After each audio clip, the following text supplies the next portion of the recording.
Across the UK, on DAB+, on YouTube, on your mobile, and on your side. This is Talk.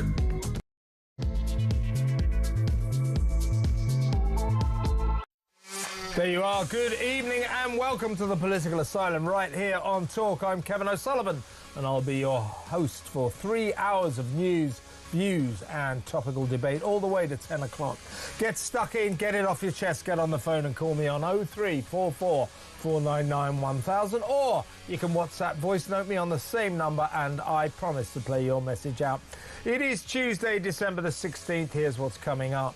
As the born yesterday bosses at the BBC finally realised that Donald Trump was never going to let Panorama tell lies about him, the state broadcaster faces an uphill legal battle in America after the president sued for libel, demanding a staggering $10 billion. Naively, the Beeb has already admitted doctoring footage of Trump's January the 6th speech back in 2021 to make it look as if he was calling on the crowd to violently march on Capitol Hill, which he wasn't. As you enter a libel case, it's always a good idea not to admit your guilt before it even starts. I don't expect for a second that the president will get the $10 billion he seeks, but nor do I see how he can remotely lose this fight. His cast iron argument is that he was defamed by a notoriously left-wing broadcaster that clearly does not like him, and they edited film to cast him in a bad light. End of, really. Good luck to the lawyers defending the BBC's corner over there in the States. God knows they're going to need it. 0344 499 1000. In other news, Sadiq Khan sensationally admits that his London officials got it all wrong when they tried to ban a Parliament Square vigil for the Jewish victims of the Bondi Beach horror on Monday night. To the fury of the campaign against anti-Semitism, Khan's goons told them their gathering could not go ahead for security reasons. It went ahead anyway, thank God, and today Mayor Khan told us here at Talk, and I quote, that the handling was unacceptable. In fairness to Khan, he said he didn't know anything about this, and he says that the way his officials dealt with this was not to his liking. In fact, he said it was totally unacceptable. So why did they do it? Why would anyone want to stop a vigil to support the fallen in Australia? What happened here? 0344 499 1000. Also tonight, the Moroccan migrant who walked free from court after claiming that he believed that filming up women's skirts was legal and permitted in Britain. Are we really accepting excuses like this? 0344 499 1000. Meanwhile, the migrant crisis continues apace, with at least 200 foreigners crossing the channel illegally today, bringing the tally since Saturday to nearly 1,000, possibly more. So what do you think of Labour's amazingly successful deterrent so far? The laughable one-in, one-out scheme, the smashing of the gangs. How's it all working out for Keir's crew? What do you think? 0344 499 1000. If you're planning any booze-ups in any breweries in your local area, don't ask the Labour government. They couldn't organise one if they tried. Plus, the pro-Palestine prats marching in Oxford, who seemed to believe that the slaughter of 16 innocent Jews in Australia was a good thing. What the hell is that about? Once again, just after October the 7th, there are these people who they see the slaughter of Jews and they use that as an excuse to turn on Jews, to turn against Jews. What the hell is that all about? 0344 499 1000. Why are striking doctors prepared to stand on picket lines while their hospital patients die? 0344 499 1000. The town mourning the chainsaw felling of its Christmas tree. Who's trying to chop down Christmas? These kind of events are happening all over the country, and in Germany it's happening a lot. Who is chopping down our Christmas trees? 0344 499 1000. And finally, as it prepares for legal war with Donald Trump amid a plethora of scandals and disasters that have seen the resignations of the Director General and the Director of News, what can be done to save the BBC from what seems like an inexorable downhill slide into oblivion? 03444991000. All that and so much more. So don't go anywhere. Stick with me right here, right now on Talk, the home of free speech and common sense. Let's spend Tuesday night together, and let's go over to my Tuesday guest, my regular. Always a pleasure to welcome him. He is barrister, broadcaster, political and social pundit, Stephen Barrett. Welcome, Stephen. It's always a pleasure to be here. Tuesday's child is fair of face. There you go. Don't start quoting Shakespeare or whoever the hell that is. Who is that? Is that Shakespeare? No, that's the old rhyme. It's an old rhyme. And I'm not sure I got it right, to be honest, Kevin. I just wanted to be fair of face. Don't expose my literary failings, my shortcomings on the literary front. I'm supposed to have a degree in that sort of thing. Anyway, let's move on, shall we? I was particularly looking forward to talking to you about this one. And that is, of course, we broke this story last night, that Donald Trump will follow through on his pledge to sue Britain's state broadcaster, the BBC, for an enormous amount of money after it admitted that its flagship news documentary show, Panorama, deliberately doctored footage and tape of the president making that speech back on January the 6th, 2021, to make it look as if he was calling on the crowd, on the mob, to march violently on Capitol Hill, calling on them to cause insurrection, calling on them to spark a revolution in America. He was doing nothing of the kind. The BBC naively, ridiculously, immediately admitted this. Yes, we did this. We're not proud. We apologise. We're apologising to the president. We hope that this is the end of the affair. We're very, very sorry that we told lies, that our programme Panorama deliberately told lies about him, and we hope we can move on from this. No. They actually thought they were going to get away with that. Well, last night we broke the news that the president is indeed going to sue, or he has now sued the BBC, not for $1 billion as was initially threatened, not for $5 billion as the ante was upped, but for $10 billion. Now, there are so many aspects to this case that I find fascinating. One is the BBC's contention that somehow, as a broadcaster, as a journalistic outlet, that it doesn't have to adhere to the libel laws, the defamation laws, like every other journalistic outlet. We said sorry. What more does he want? Well, that isn't enough. You can't just say sorry and expect a libel to go away. But here's what you want to do if you've got your brains about you, if you've got your wits about you. You don't start apologising. You don't start admitting that you did it. Yeah, we did this. We're sorry. We're very sorry, Mr. President, we did this. We're sorry that we deliberately doctored the tape to tell lies about you.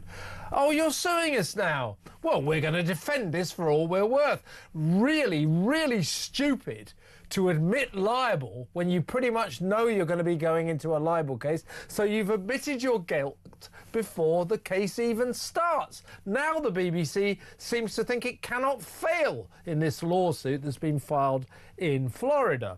I've got bad news for the BBC. It will fail. I don't for a second think that Donald Trump will get $10 billion, but he's going to get something. They cannot possibly win this case.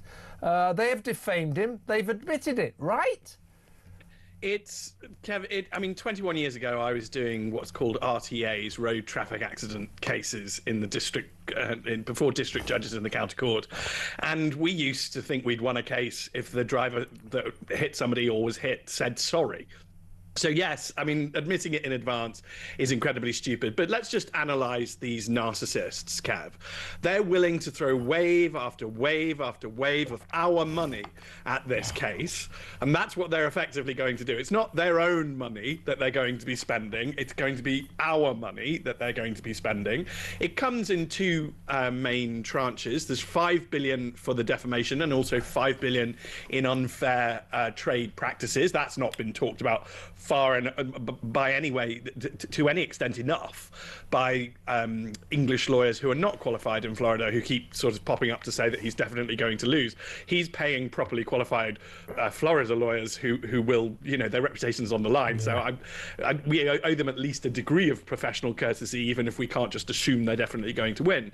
It also, Kev, I think encapsulates this modern idea that morality is somehow connected to law, and so that if he wins, what the BBC did will be morally wrong. And I don't think morality is connected to law. The BBC has acted with absolute moral degeneracy, with the complete opposite of journalistic ethics. Mm-hmm. It has shamed itself utterly. I mean, I can think of no other way that the BBC could more humiliate itself. Mm-hmm.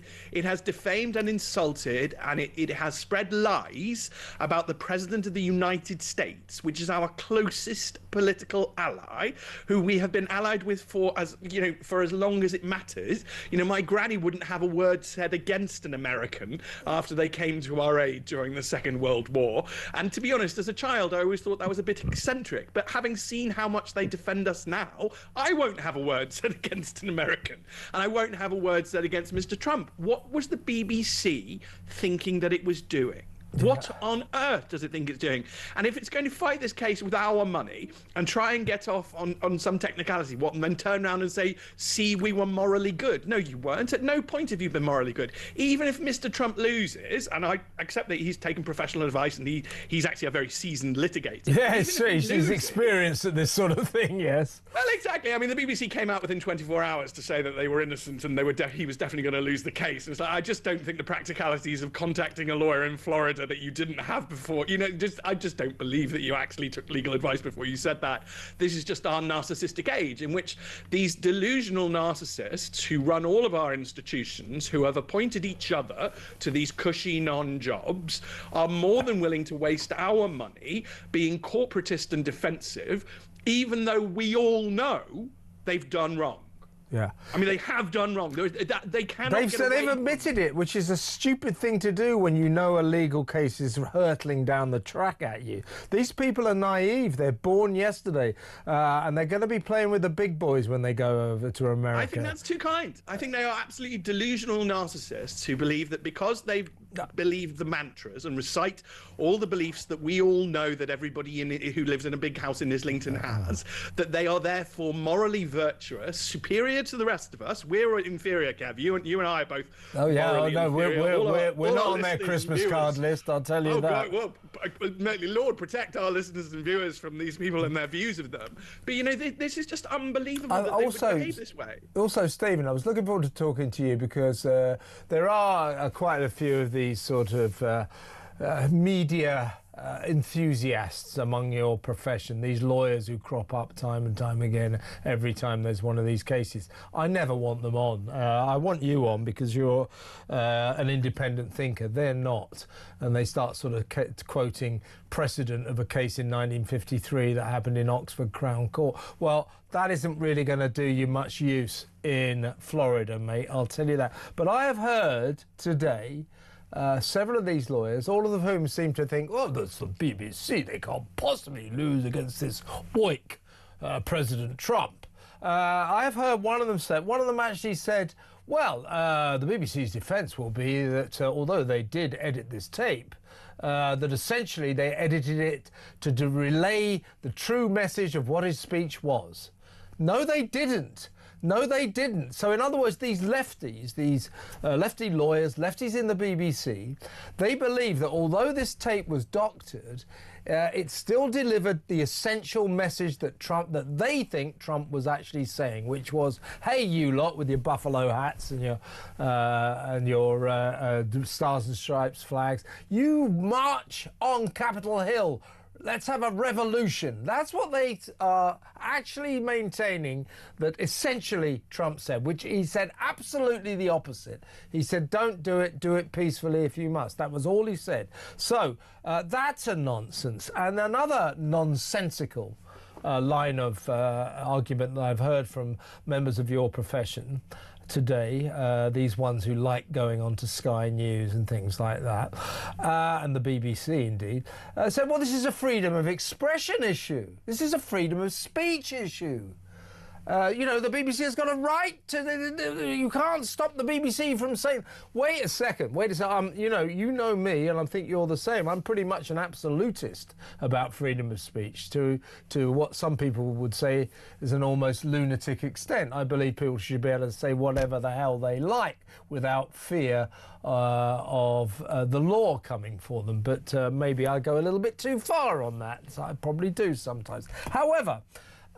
here's where I draw the line about freedom of speech. You cannot be allowed to lie about someone in public. That's what the BBC have done. They have lied about President Trump. These are direct lies which definitely affect his reputation. There's no doubt about it. If he loses this case, he is the man who officially said, let's have a revolution, get up there and set fire to the Capitol Hill. He didn't do that. So they're saying that they ought to be allowed to tell lies about the President of the United States of America. Well, I've got bad news for them. They are not allowed to do that. This is not a freedom of speech issue. This is a journalism issue. Did you get your story right? Or did you get your story wrong? The BBC has admitted they got their story wrong. It's not a freedom of speech issue. It is a truth issue. And if you lied about someone, you lose the libel case, right? Yeah. And with friends like this, the BBC doesn't need enemies. This is just an absurd argument to have. The BBC should not be lying, and people should not be defending the right of the BBC to lie. It is not freedom of speech to spread malicious rumours about people. That's clearly what they did to President Trump. It's not freedom of speech to damage this country diplomatically, which is what the BBC has done. Do you know their motto is the BBC shall speak peace, nation shall speak peace unto nation? It's like you literally try to incentivize violence against the President of the United States. Yeah. This is absolutely disgraceful. But these are just unaccountable narcissists. And what we've seen, Kev, structurally in our country, behind the word independent has lurked the word unaccountable. And every time we found unaccountable institutions like the BBC, like Ofcom, like every other, like numerous police constables, chief constables right now, that behind independent lurks unaccountable. Behind unaccountable, we find narcissists who just do whatever the hell they like without any fear of consequence. And President Trump is right to many extent. I mean, he's doing this for us. I mean, I suspect he's a rather charming man. So I suspect he's very cunning. So I expect he'll do something like beat them, get the money, and then give it back to the people. Yeah. Because he's very. Well, he's making it. This isn't a financial thing. He's making a very serious point. I've also heard people from the BBC, sort of apparatchiks, BBC lifers, these people who work there and become kind of Stockholm syndrome, completely indoctrinated. So actually say, I actually heard a former BBC executive say, this was a couple of weeks ago, well, the BBC has apologised. What more does President Trump want? $10 billion, if you want to know. But it's not just that, Kev. He wants them to not lie again. And to put in place systems so that they don't lie in future. To actually not just say, oh, I'm terribly sorry I got caught, but actually to fix the problem. And that, because always in these libel cases, Kev, you can fix this. We end up with all sorts of statements. The victim might demand that the newspaper puts the story on the front page or page 3, but we come to a negotiated settlement whereby the victim is happy that the perpetrator has genuinely taken on board what they have done. And instead, the BBC has not genuinely taken on board what it has done. Yeah. It is trying to play victim whilst being the perpetrator. Exactly right. And also, the BBC maintains, or some people in the BBC maintain, well, it's Donald Trump. He hasn't really got any reputation to lose. He is the President of the United States of America, and you are saying that he called for a revolution in the United States of America. Let me tell you, folks, at the BBC, that is called reputational damage. Get your checkbook out. Before we move on, Stephen, let's just play old Donald confirming last night that he will sue the Beeb. In a little while, you'll be seeing I'm suing the BBC for putting words in my mouth, literally. They put words in my mouth. They had me saying things that I never said coming out. I guess they used AI or something. So we'll be bringing that lawsuit. A lot of people are asking, when are you bringing that lawsuit? Even the media can't believe that one. They actually put terrible words in my mouth having to do with January 6th that I didn't say. And the beautiful words that I said, right? The beautiful words, talking about patriotism and all of the good things that I said, they didn't say that, but they put terrible words. They actually have me speaking with words that I never said, and they got caught because I believe somebody at BBC said, this is so bad, it has to be reported. That's called fake news. So we'll be filing that suit probably this afternoon or tomorrow morning. Well, they've got that suit now, Stephen, and my message to you guys, you people at the BBC, is be afraid. Be very afraid. Let's go to break now, Stephen, and when we come back, we'll talk about a disgraceful attempt to ban Monday night's vigil by the Jewish community here to pay tribute to their fallen Jewish friends and colleagues in Australia. All they wanted to do was to gather to pay tribute to the 16 people massacred in the Bondi Beach horror, and Sadiq Khan's London officials tried to ban it for security reasons. Extraordinary. We'll talk about that next. Stay tuned, folks.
The Talk app.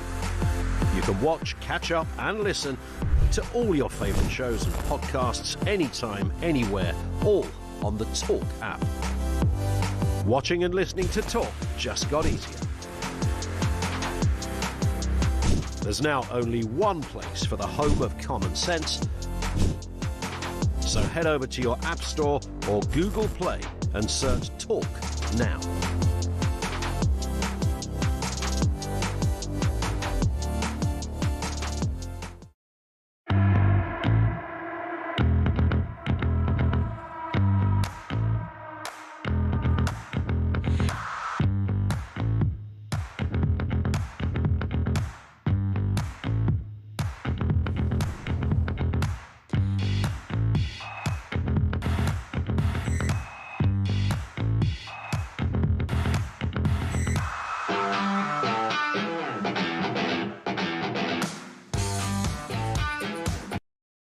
Across the UK on DAB+, on YouTube, on your mobile, and on your side.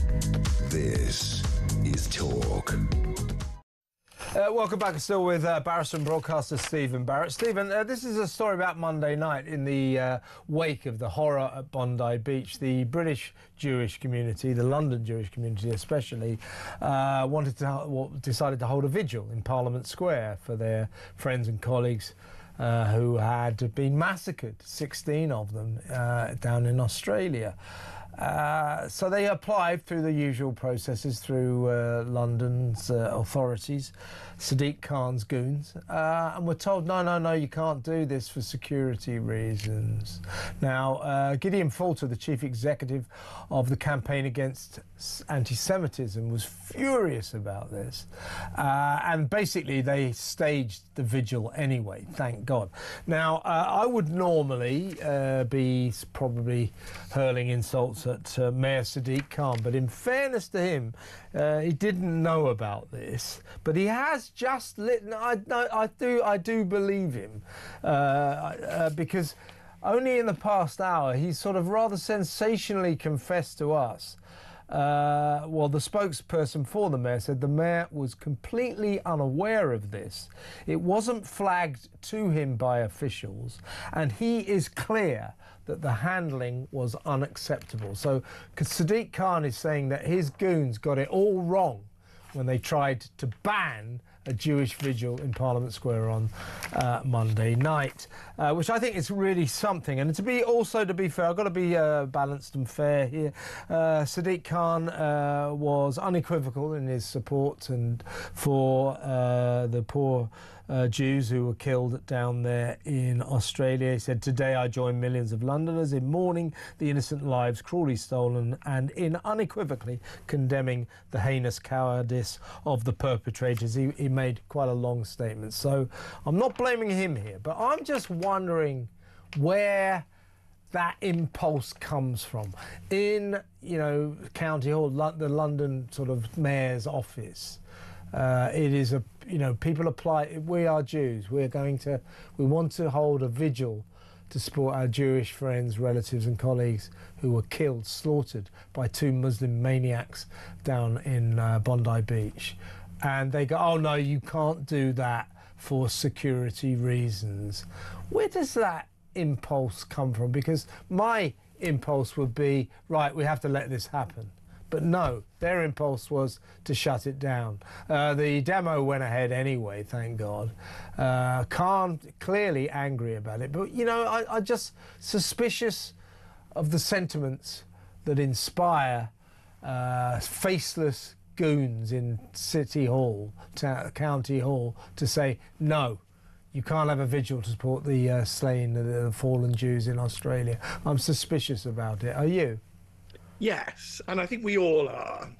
And I think we all know it's going to get worse if this idea of a specific crime against Muslimness comes in. I've been looking at the detail of this. We only have a leak, so I might hold my fire until we have what the government's actually proposing.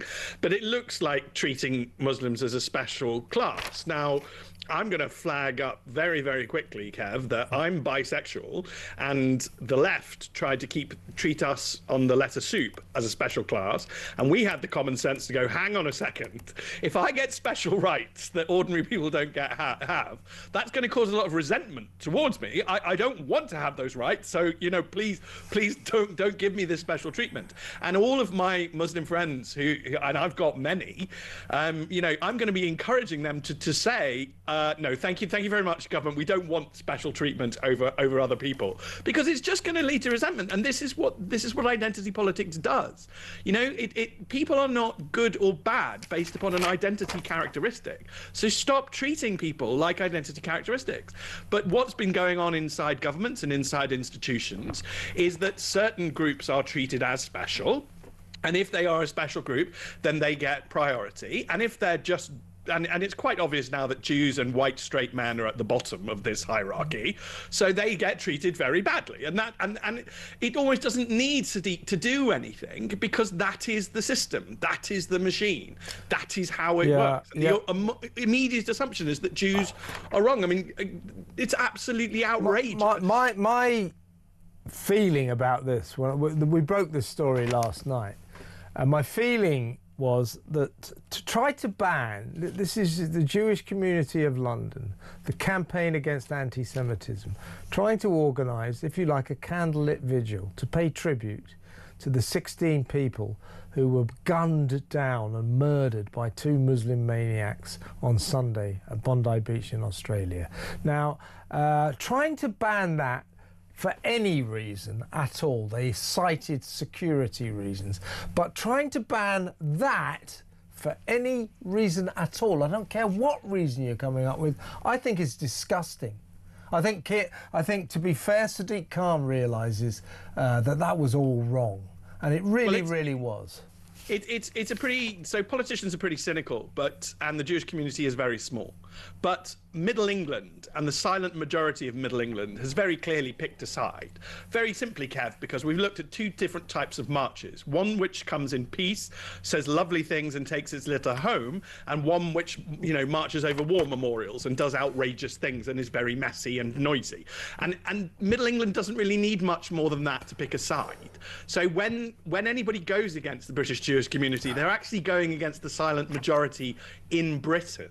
And I think it was a very, very foolish thing for them to have done, and that Sadiq Khan's enough of a savvy politician to have realised in under 24 hours that was a car crash to do. But look how automatic it is. Look how ingrained it is that apparently British Jews don't matter, that Jewish lives don't matter.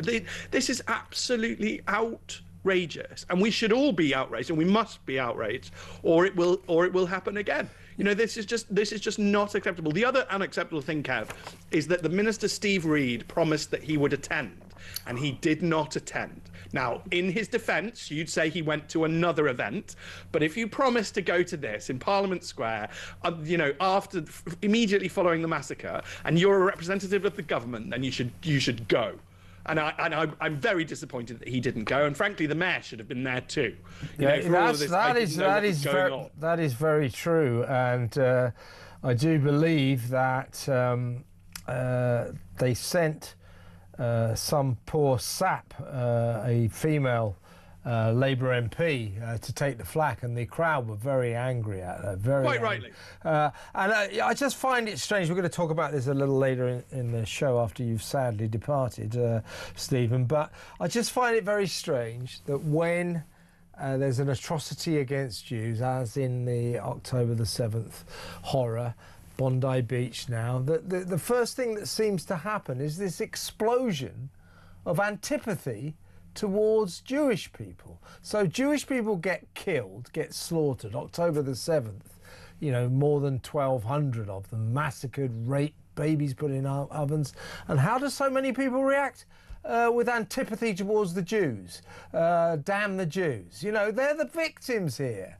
What is this about? So I think in a small way, not in any way blaming Sadiq Khan, who I think saw the error of this, but in a small way we're seeing the same kind of thing.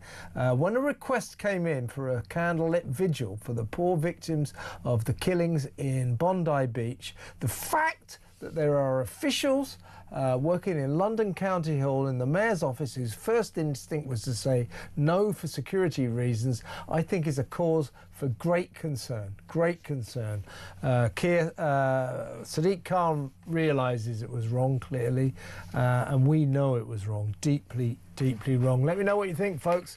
03444991000. When we come back, we're going to talk about a Moroccan migrant whose hobby was taking pictures up women's skirts. He's been to court. Find out what happened to him after these messages.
across the UK, on DAB+, on YouTube, on your mobile, and on your side.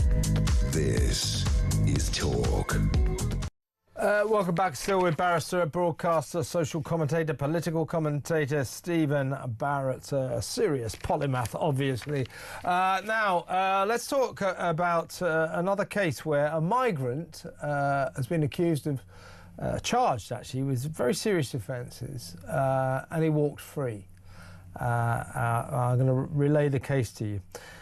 He's a Moroccan migrant, name of Ayman Yanoussi. He was in court, he's walked free. We're waiting to hear what the sentence was, but it was not custodial. And this was his offence. His offence was that over a 16-month period, he spent a lot of time upskirting women, taking pictures up their skirts. He carried out 3 upskirting offences at Bank Station on the underground system here in London. I think that's our biggest underground station, so lots of scope for our friend Mr. Yanoussi there. And his 4th offence was at a Sainsbury's store, a Sainsbury's supermarket. He's walked free from court because his defence was, him coming from another country, was that he did not know that you weren't allowed to film up women's skirts in Britain. He didn't realise it was illegal. He thought it was permitted. Now, there are 2 things I think about this is, A, did we really accept this excuse? I think we did. And B, are you telling me, I mean, I can see that in some practical ways it might be difficult, but are you telling me that in Morocco you are allowed to film up women's skirts underneath their undergarments? I mean, it'll probably be burqas or whatever. But don't tell me that that is legal in Morocco. That is allowed or permitted in Morocco. And in the court, we should have told Mr. Yanoussi, yeah, pull the other one. It's got bells on it. You're doing 5 years. How about that? Yeah, it's this subtle bigotry of low expectation, Kev. You actually can spot the racists in the way that they are so worried about alleged racism. What they're effectively saying is that Morocco is such a failed state that this is allowed to happen there. It obviously isn't. Morocco is will be better run than we are, because we are now a failed state where women and girls are not safe, because we think that this is okay for it to happen here. Now, constitutionally, it offends me because ignorance of the law is no defence, and that's a constitutional rather than a criminal law principle. But it's one of our fundamentals, and it's designed to keep our legal system good, healthy, and understandable. Because if ignorance is no defence, then those making laws have a duty and an obligation to make laws understandable. Now, you're not telling me that this man could do this in Morocco without impunity. I actually think it's the best point, Kev. And you're not telling me that you can commit rape in Afghanistan. You're not telling me that you can commit rape in Iraq. I'm not going to believe you, because I'm not bigoted against those countries in the way that the modern left appear to be bigoted against these peoples, thinking that they must be absolute savages. No, they aren't. Yeah, exactly. And the other point I'd flag, Kev, is that once again, we need to get judges and pull them away from this idea that they're going to get promoted by demonstrating a commitment to diversity, equality, and inclusion. Because tolerating somebody from a different culture who didn't know, well, that smacks of DEI to me, doesn't it? To you, Kev? And if I'm looking for promotion in the next 5 years, oh, look, I can stick it on my really long form. How nice I was, how tolerant I was. And yet women and girls are not safe on the tube, and they're not safe in Sainsbury's. That's what you're telling me, Judge. That's the message I'm getting. Not that you're a terribly tolerant person, but that you're secretly bigoted because you think Morocco is just some backward hellhole where you can do whatever you like. Yeah. But secondly, that you value your promotion and your prospects more highly than the safety of women and girls. Yeah, exactly right. So the defence is really, well, Your Honour, you see, he just didn't know that was wrong. Of course he knew it was wrong. You can't go around taking pictures up women's skirts. Every human being on the planet knows that's wrong. Don't give me that claptrap. Oh, well, in Morocco, it's fine. Judge, oh, I didn't realise it was all right in Morocco. Well, no wonder you did it. You know, it's a performative. You're right. It's a performative acceptance of this guy's and his lawyer's absurd, palpably ludicrous defence that in Morocco it's okay to upskirt women. It isn't. It can't be. I just don't believe them, Kev. I fundamentally don't believe them.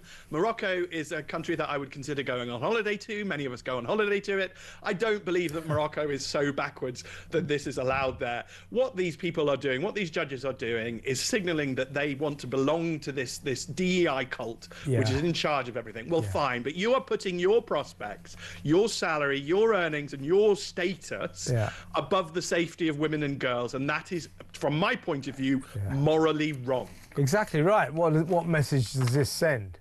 You can go around 16 months, Sainsbury's, the London Underground, taking pictures up women's skirts, and you won't get in all that much trouble. You know, get a little bit of a rap on the wrists, but you certainly won't go to jail. That's the message this sends, and it's the wrong message. Absolute disgrace.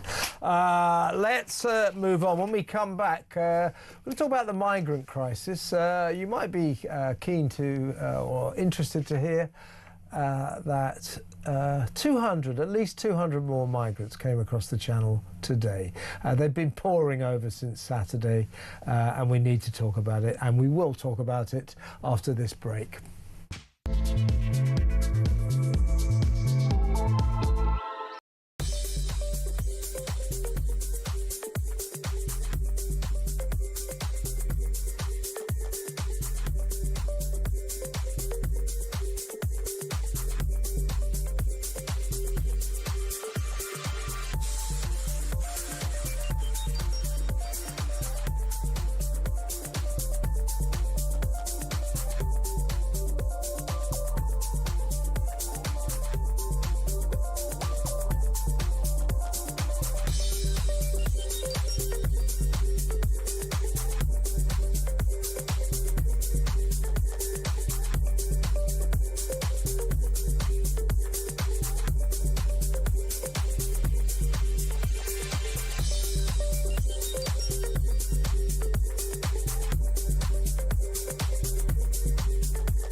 The Talk app.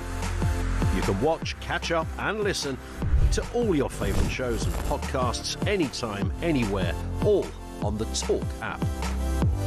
Watching and listening to Talk just got easier.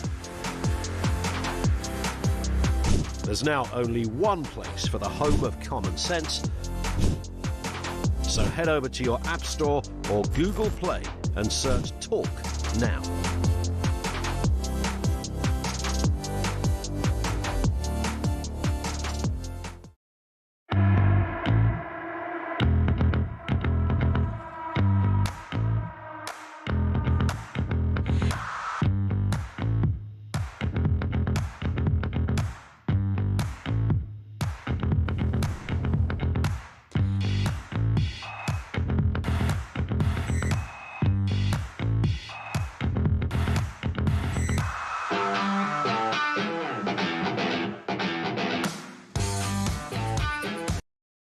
Across the UK, on DAB+, on YouTube, on your mobile, and on your side. This is Talk. Welcome back. Still with barrister and broadcaster Stephen Barrett. Stephen, since Saturday, the migrants, the small boat migrants, have been pouring across the channel. I think on Saturday, it had been 4 weeks since 28 days, one of the longest, I think the longest period ever for there to be no small boat crossings at all. A Kent MP, Labour MP called Tristram Osborne. Tristram Osborne, very socialist kind of a name, isn't it? He announced, well, all of our hard work of tackling this migrant is really starting to pay off. Well, nah, not really, Trish. What it is there's 4 weeks of bad weather. On Saturday, the bad weather broke, and it was good weather. And guess what? Suddenly, it was 737 migrants, no fewer than 737, came across the channel in small boats from France.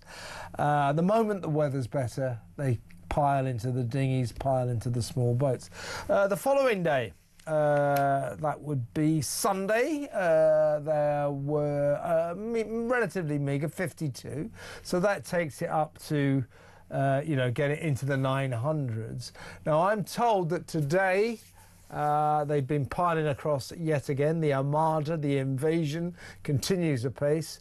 Estimates range between maybe 70, but maybe way over 200. So we could be quite easily talking about high 900s, maybe more than 1,000 migrants have crossed the channel illegally since Saturday. This guy, Tristram Osborne, literally on Friday said, our hard work is beginning to pay off. No. Your smash the gangs deterrent remains one of the great jokes of 2025. You didn't smash a single gang, although you talked about it almost consistently, almost constantly. Smash the gangs, and smash the evil people, smash the gangs. Yeah, Keir, how about you smash, I don't know, maybe just one gang? Oh no, you're not going to smash any at all. So he dropped that, and then came the even more laughable one in, one out scheme, which since the beginning of August has removed about 150 migrants, sent them back to France. At least 2 of them have come back on small boats. And meanwhile, France has returned to us the best part of 100. So numerically, this isn't a very good system anyway. And it's clearly not acting as a deterrent, because since early August, something like 15,000 migrants have crossed the channel illegally. So this Labour government, their only deterrent, which is nothing to do with them, is bad weather. When the weather's good, they will come. They will keep coming, and still they will keep coming. This government is letting this crisis spiral out of control, and the channel situation is just a tragedy, really. I mean, literally a tragedy, because sometimes people die. But, bureaucratically, technically, governmentally, it's a tragedy. It's a joke. It's an absolute joke. I have to say, personally, with Tris Osborne, I don't think he's malicious. I think he's just a common or garden idiot. And so I sort of have a vague sort of... I'll tell you why he's an idiot. Because he looks like an idiot. No, that's not fair. It's because if you've got half a brain cell, don't start crowing about, I think we've solved the migrant crisis. Oh, look, it's been 3 weeks and none have come across. Tristram, next time keep your mouth shut, because as soon as the sun shines, they're coming over again. Simple as that. Yeah, Tris nice but dim is how I categorise him. I don't think he's a malicious. I'm not saying he is. It's just it's symptomatic of this ludicrous Labour Party. You get a few days of stormy weather, and they start saying, "Oh well, the one in, one out deterrent is really starting to work." No, it's not. Yeah, I just think he'd be more use in life as a draft excluder than an MP. I mean, that's just where I put him. But the Dover MP, Mike Tapp, is just as bad, but is It's actually the stupidest often... man in Parliament, you mean? Yeah. Well, he's very vicious. So that's why I sort of pull my punches with Trist. I don't think he's a malicious person, but obviously this is weather, not policy.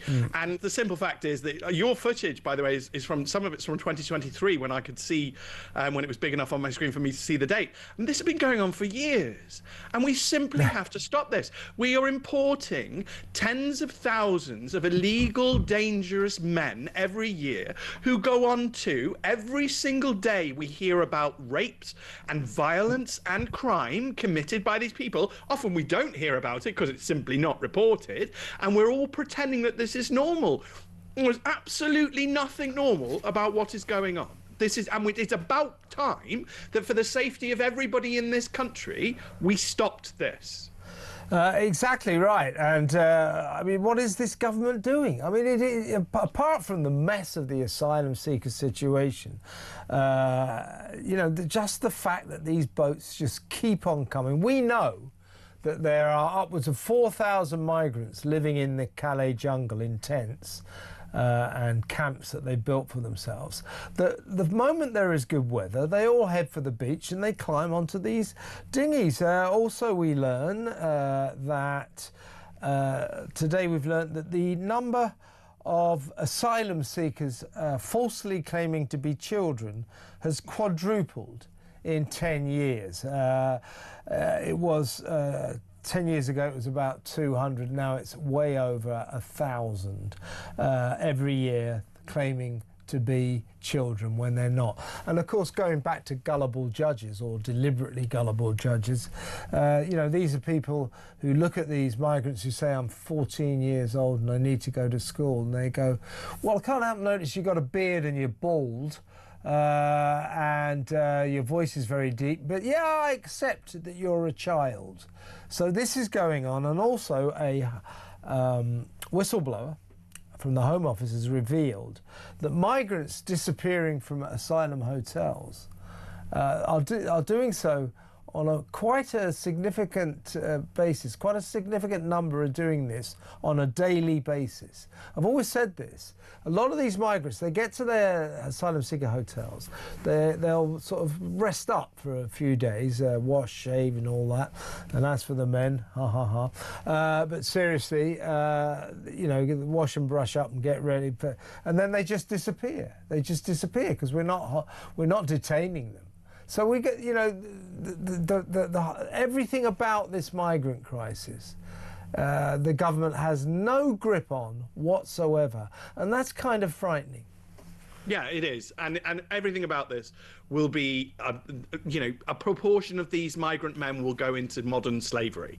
That's what they will do. A proportion of these migrant men will go into organised crime. I strongly suspect we hear about the disorganised crime, which is the bit where they actually commit the sexual offences and the violence, which is clearly not in anyone's plan. A proportion of these men will be involved in the drugs trade. This is this is obvious, and a proportion of those women and others will be used in a I don't even want to mention it, but you know, the oldest profession in history. This is mass criminality being covered up by fear of an elite who don't want to be accused of racism, who actually betray the fact that they're racist by the fact that they clearly don't care about the outcomes for these people. They clearly don't care about the fact that these migrant men will sleep, you know, 12 to a room or 12 to a shed somewhere and then be dragged out to do illegal work and paid, you know, tuppence and a bean and treated very badly. This is not how I want our country to run on any level.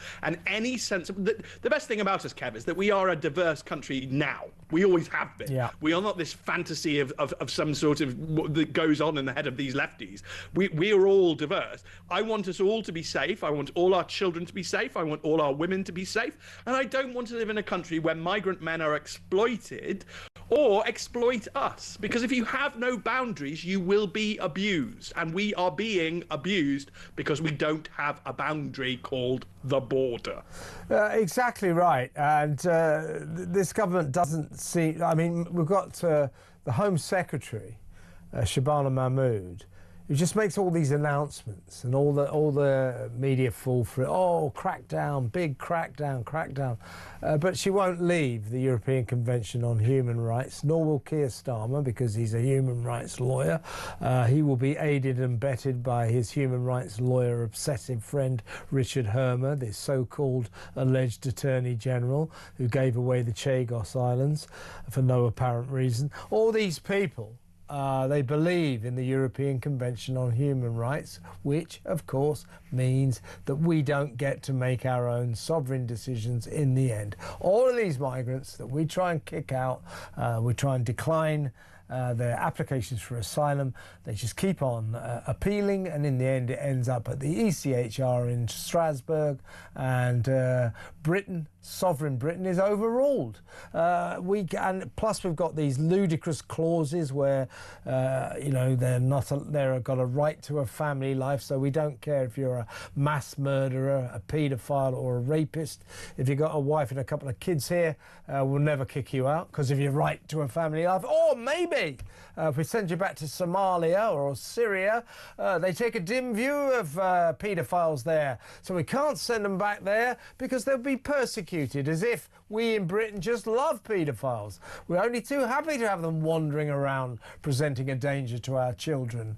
This is nonsense. If we don't leave the ECHR, this rubbish will continue, this claptrap about allowing asylum seekers who should be deported to stay, and also us making our own decisions. If we don't leave the ECHR, solving, it's only the first step, by the way, but it won't automatically solve the whole migrant crisis, but it is the essential stepping stone, the essential starting block. If we don't leave the ECHR, it is absolutely a fact that the migrant crisis cannot be solved, right? That's absolutely true, but I'll tell you something magical about our constitution, Kev, is that whilst there are a series of stepping stones that we would need to gain control of our country, we can do them all in one day, because that's how magical Parliament is. So yes, the line 1 of the bill should say leave the ECHR. Line 2 should be the next step. Line 3 can be the step after that. Yes. Line 4 can be the step up. We can actually do it all in one day. If we had a tenth of the will in Washington to reform things, political will, our machine is actually so much easier to use than theirs to actually get stuff done. It's incredible. This is why we could deal with COVID so fast in law. We could fix migration in a day. Well, yes, if we had the resolve, but we don't have the resolve. President Trump showed the necessary resolve and reduced illegal immigration by about 93% on day 1. We could do it, but I'm not sure Starmer and his gang want to do it. Stephen, fantastic to talk to you as always. Barrister and broadcaster Stephen Barrett there. When we come back, Isabel Oakshott will join us for more of the big stories of the day. Stick around, don't go anywhere.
across the UK.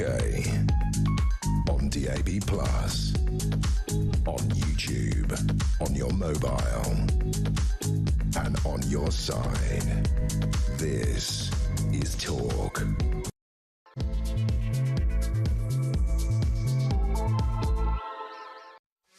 Welcome back. I'm very pleased to announce that for the next 30 minutes, we're going to spend it in the excellent company of Talk's international editor, Isabel Oakeshott. A couple of important stories to discuss, so let's get cracking. Welcome, Isabel. Good evening. Good to have you on board, unusually on a Tuesday, but it's always a pleasure. I want to ask you about Dale Vince. He is that... Better be careful what I say at this point. I love the... let's keep an open mind, shall we? But it won't be open for long.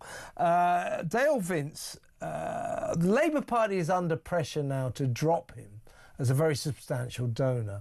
He gives millions of pounds to the Labour Party. He is that green tycoon, obsessed with net zero, very left-wing, wears a kaffir all the time. I called him a kaffir-wearing clot. Very pro-Palestine. Anyway, he tweeted, as a response to the Bondi Beach horror, he tweeted this because Benjamin Netanyahu said that Bondi Beach is what happens because anti-Semitism is a cancer that spreads when leaders stay silent.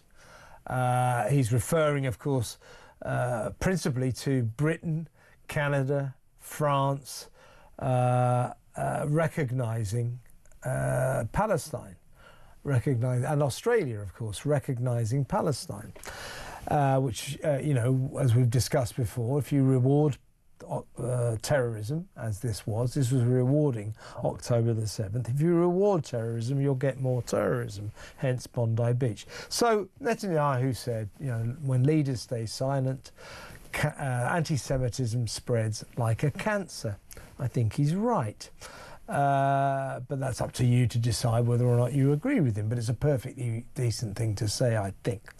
Dale Vince, responding, tweeted, "Nothing to do with Israel committing genocide in Palestine, then. Netanyahu wants anti-Semitism to be a thing. It validates him. He acts to make it so." What a disgusting thing to say. Now, even Labour, who last year received £5 million from this man, are being urged to cease all contact with him and not take any more of his money. But he is symptomatic of these people who see an atrocity against Jewish people and use it as an excuse, a springboard to attack Jewish people. I don't understand that sentiment, but do you believe that Labour should divorce Dale Vince? Well, I think that Dale Vince is a man who is quite problematic in many ways. I'm going to choose my words very carefully because Dale Vince is involved in a long legal wrangle with the deputy leader of the Reform Party, my partner Richard Tice, and he's quite litigious, is Dale Vince. So we've got to be very careful what we say.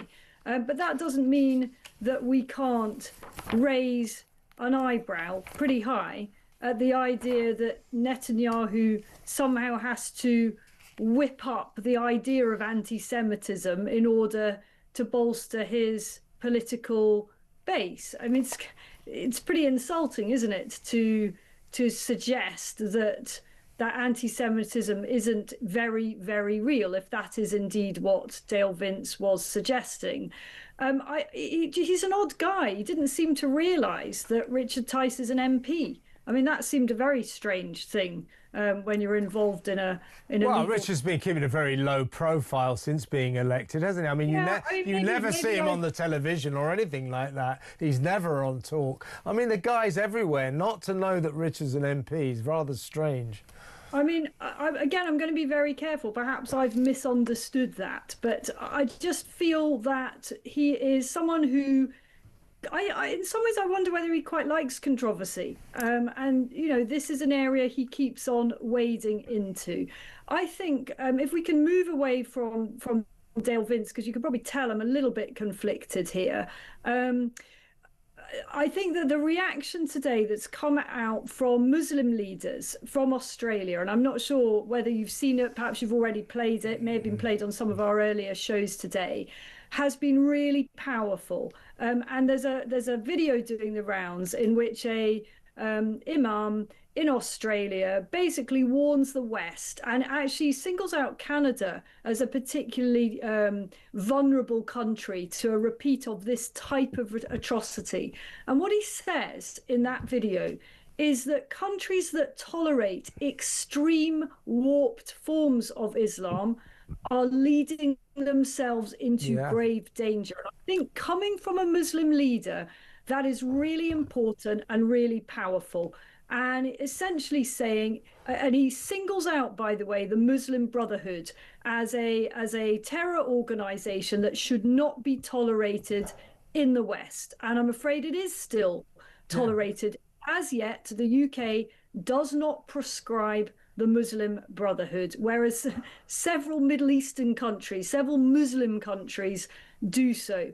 And we've been warned, folks. We have been warned by this Australian imam that if you continue to indulge, if you continue to allow chanting and hate marches, and if you continue in the name of tolerance to tolerate groups of people and indeed individuals who don't tolerate our way of life, then you are heading down a very, very dark and dangerous road. I do believe that very imam is booked to come on our show tomorrow. Yes, you're right. He did say some very powerful things, and it is important to remember that and to stress that when you see those two Muslim maniacs with rifles firing guns gunning down children and women and even a Holocaust survivor, old people on Bondi Beach, that's not Islam.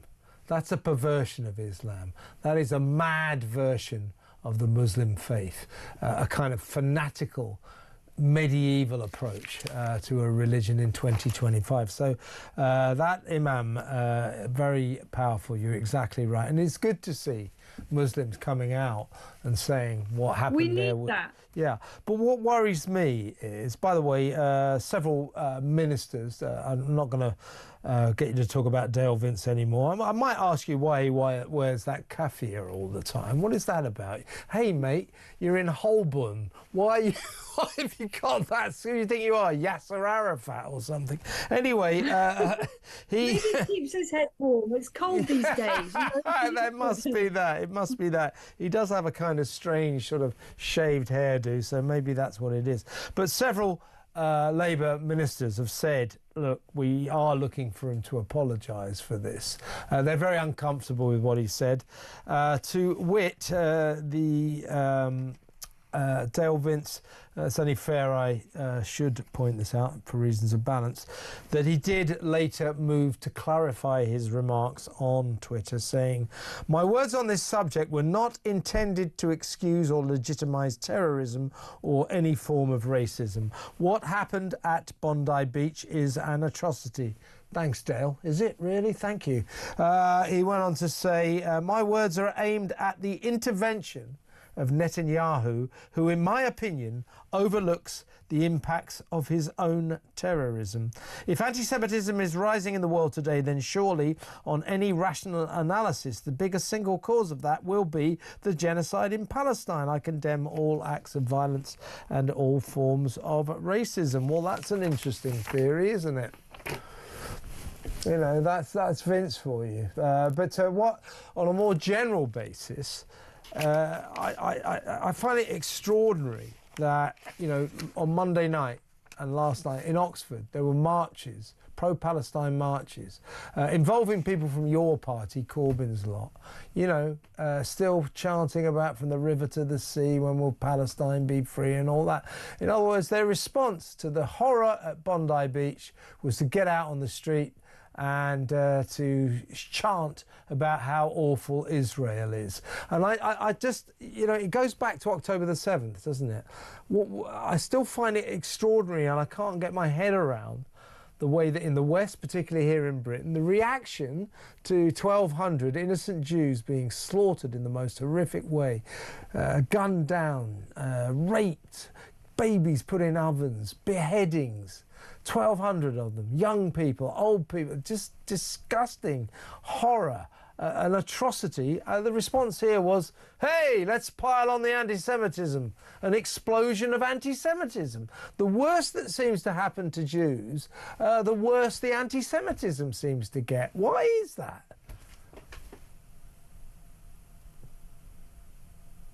I find it very, very confusing, and I think that we in the West mishandled this right from the very start, you know, from the very early days after that atrocity on October the 7th. It was tolerated to have these horrendous marches, and we've let it go on and on and on and on. And, you know, you sort of feel forced to remind people who started this appalling situation, and it certainly wasn't, you know, innocent Jewish people, was it? And yet here we are all this time on, and we've still got these awful chanting hate marches on the streets. There was quite a lot of misinformation after the Bondi Beach atrocity, and a lot of replaying of footage of previous sort of celebrations by pro-Hamas supporters that was not actually right after the Bondi Beach event. So, and I got a little bit caught out by that myself, because it was so possible to believe. You know, this is what they've done after many other atrocities. You know, these pro-Hamas types have actually celebrated. So it's all too believable that they should be doing so again. Yeah, there's no doubt. There's loads and loads of evidence. There were pro-Palestine marches after Bondi Beach, particularly in Oxford, involving students and Your Party members, and around the country. There's plenty of evidence to suggest that there were elements of our society who believed that what happened to those Jews in Bondi Beach, slaughtered, one of them a 10-year-old girl, one of them a old pensioner, for God's sake, he was a Holocaust survivor. These people gunned down. There's an element of our society who clearly believed that was a good thing.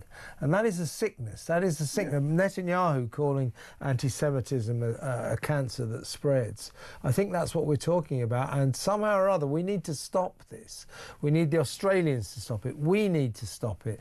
We need Keir Starmer to stop talking about, gun crackdowns and God knows what, and to start talking about tackling anti-Semitism, because we only ever seem to dance around the edge here. We've got to stop this anti-Semitism, because we know what happens if you allow anti-Semitism to run out of control, don't we?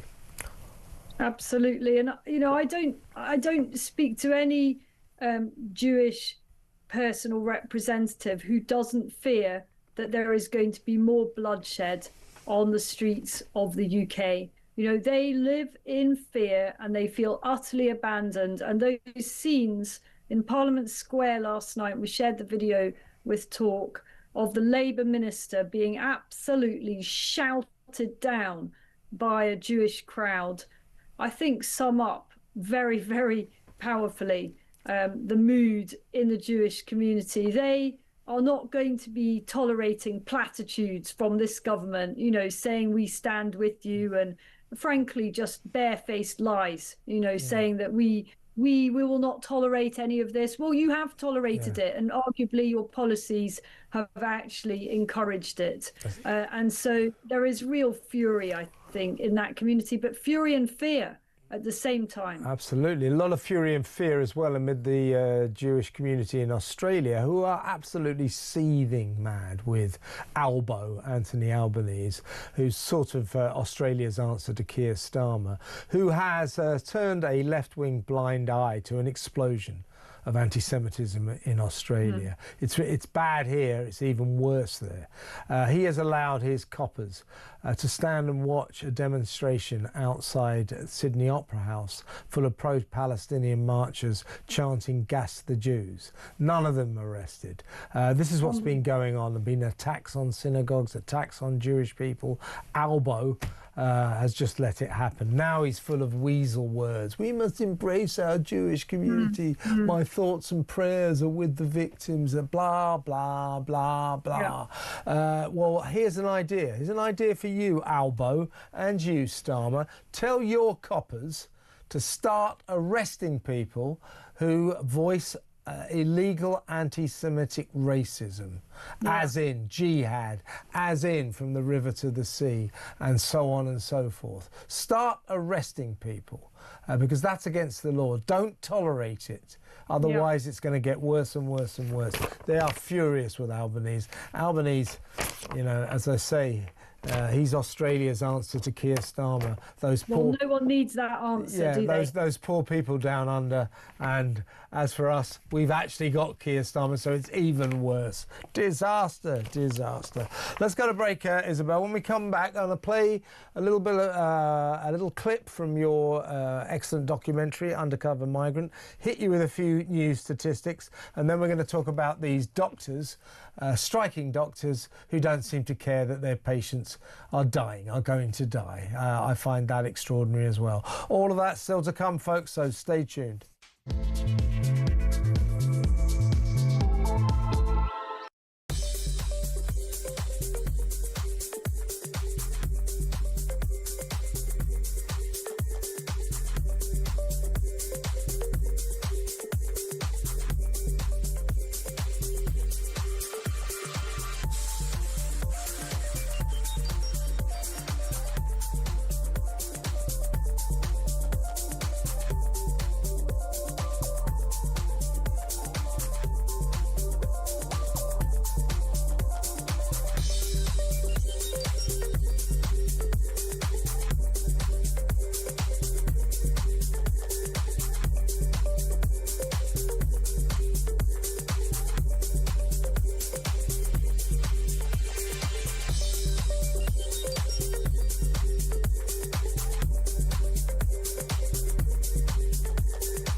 The Talk app.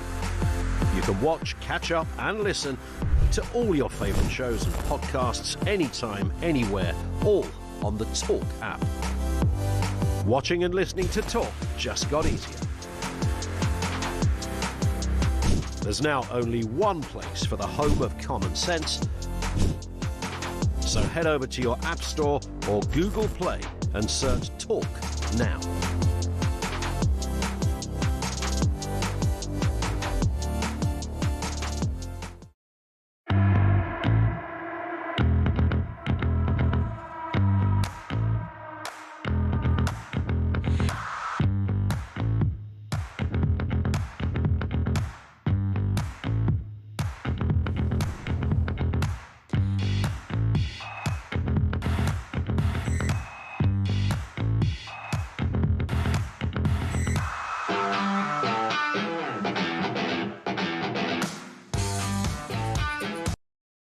Across the UK, on DAB+, on YouTube, on your mobile, and on your side. This is Talk. Welcome back, still with Talk's international editor, Isabel Oakeshott. Isabel, we've lost Isabel. Well, listen, while we're waiting for her, I want to talk about her documentary and give us some statistics about cross-channel migrants. So the Undercover migrant. We played this video, or this film, a 90-minute film. It was really interesting last Wednesday on this show. It's all about the story of a guy who went undercover to find out what exactly is going on in the Calais jungle.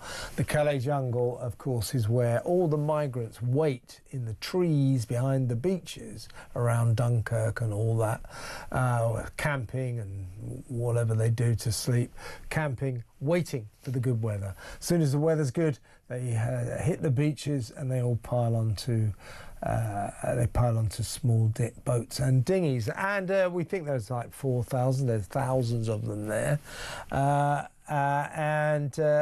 Isabel, are you back? Are you there, Isabel? I am back. Okay, Hello. right. I was just introing Undercover Migrant. So let's watch. You know what it's all about. I was just explaining to the viewers who haven't yet seen it, but you should see it, everybody. It's fascinating. It's all about what goes on in the Calais jungle, where thousands of migrants, as we speak, are camping, waiting for good weather. Funnily enough, the good weather that's been happening since Saturday. We'll talk about that in a minute. But here is a promotional video for the Undercover Migrant.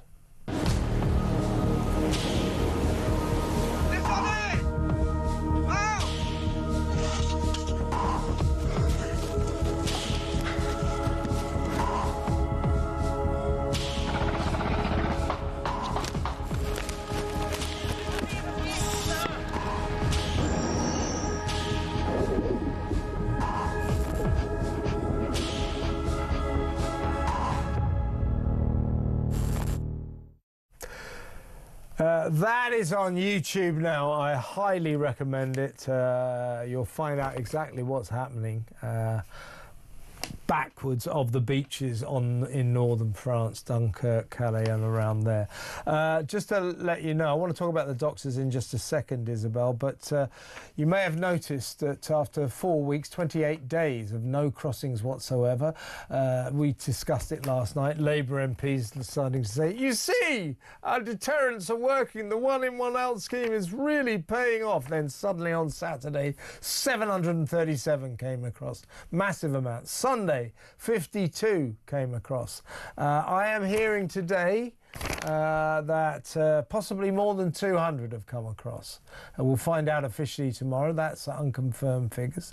It may be down in, it may be in the high 70 to 100, but I'm told it could be more than 200, which will possibly mean that since Saturday, more than 1,000 migrants have crossed the channel, spewing out of the Calais jungle, which your documentary is all about, proving that the deterrents this government is putting up, well, non-existent. They're not deterring anyone. Soon as the only deterrent is bad weather. Soon as the weather's good, bang, they're coming across again, right?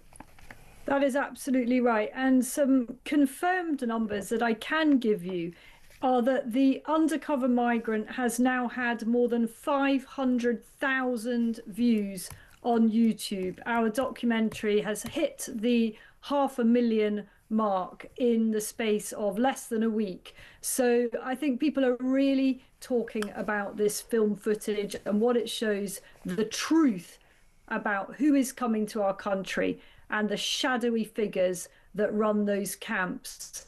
And in terms of the number of people getting over on boats, there is a massive mismatch between supply and demand. They are queuing up to get on these boats in Calais and in Dunkirk. And I think that next year, as the spring weather kicks in, we are going to see an absolute escalation of this crisis. And I truly fear where it's going to lead us, because there are certain elements within the UK population who are getting so frustrated and angry by this that they are in danger of taking the law into their own hands. Now, that is not something that any of us want to see, because it is very dangerous and it is wrong and it is illegal.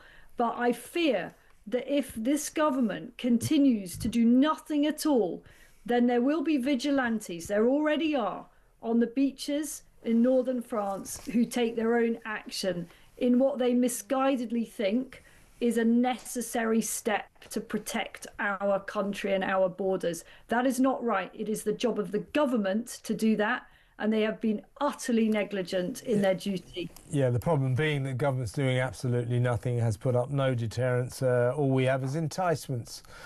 50 quid a week, free food, free 4-star hotel, free doctors, free dentists, free lawyers, and so many other free stuff. We just encourage them to come. No wonder they come. And as I say, we seem to be going through a nice or a calm weather period right now on the channel, and they are pouring across in their hundreds, possibly more than 1,000 since Saturday. So don't let any of these Labour idiots tell you that their deterrents are really starting to work. They're not. There is one deterrent, and that is nothing to do with Labour. It's the weather. When the weather's bad, they don't come across. When the weather's good, here's the deal, they just do. Hundreds of them every day.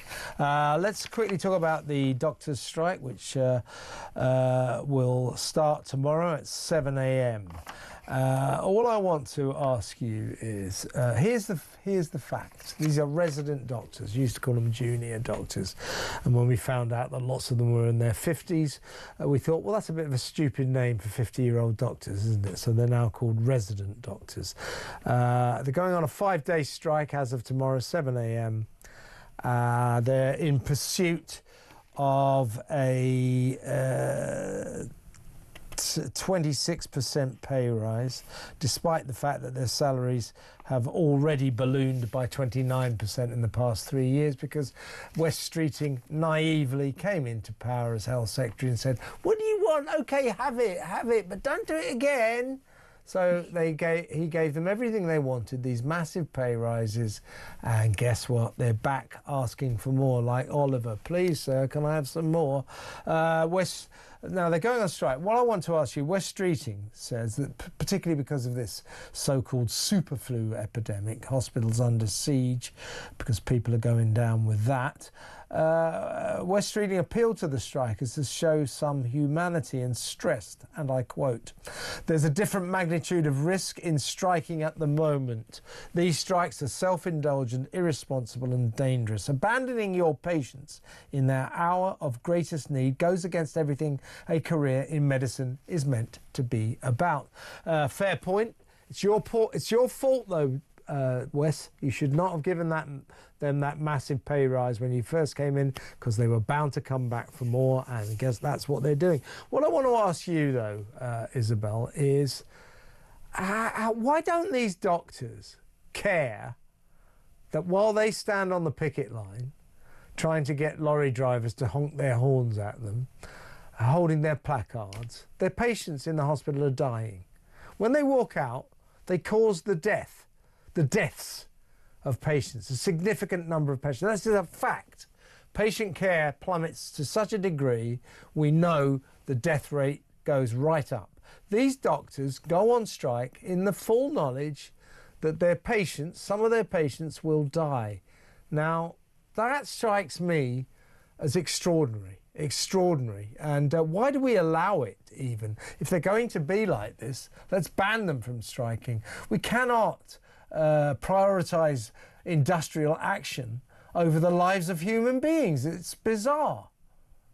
It is really appalling. I mean, I saw a placard that said, you know, something like £16.80 an hour is not a fair wage for doctors. Well, I mean, I thought that sounded not that bad, actually, for a junior doctor. There are plenty of people, myself included, that work for less than that on many occasions, to do things that we either have to do or we love doing. And you'd rather hope that doctors loved their job enough to sometimes work for a bit less than a king's ransom.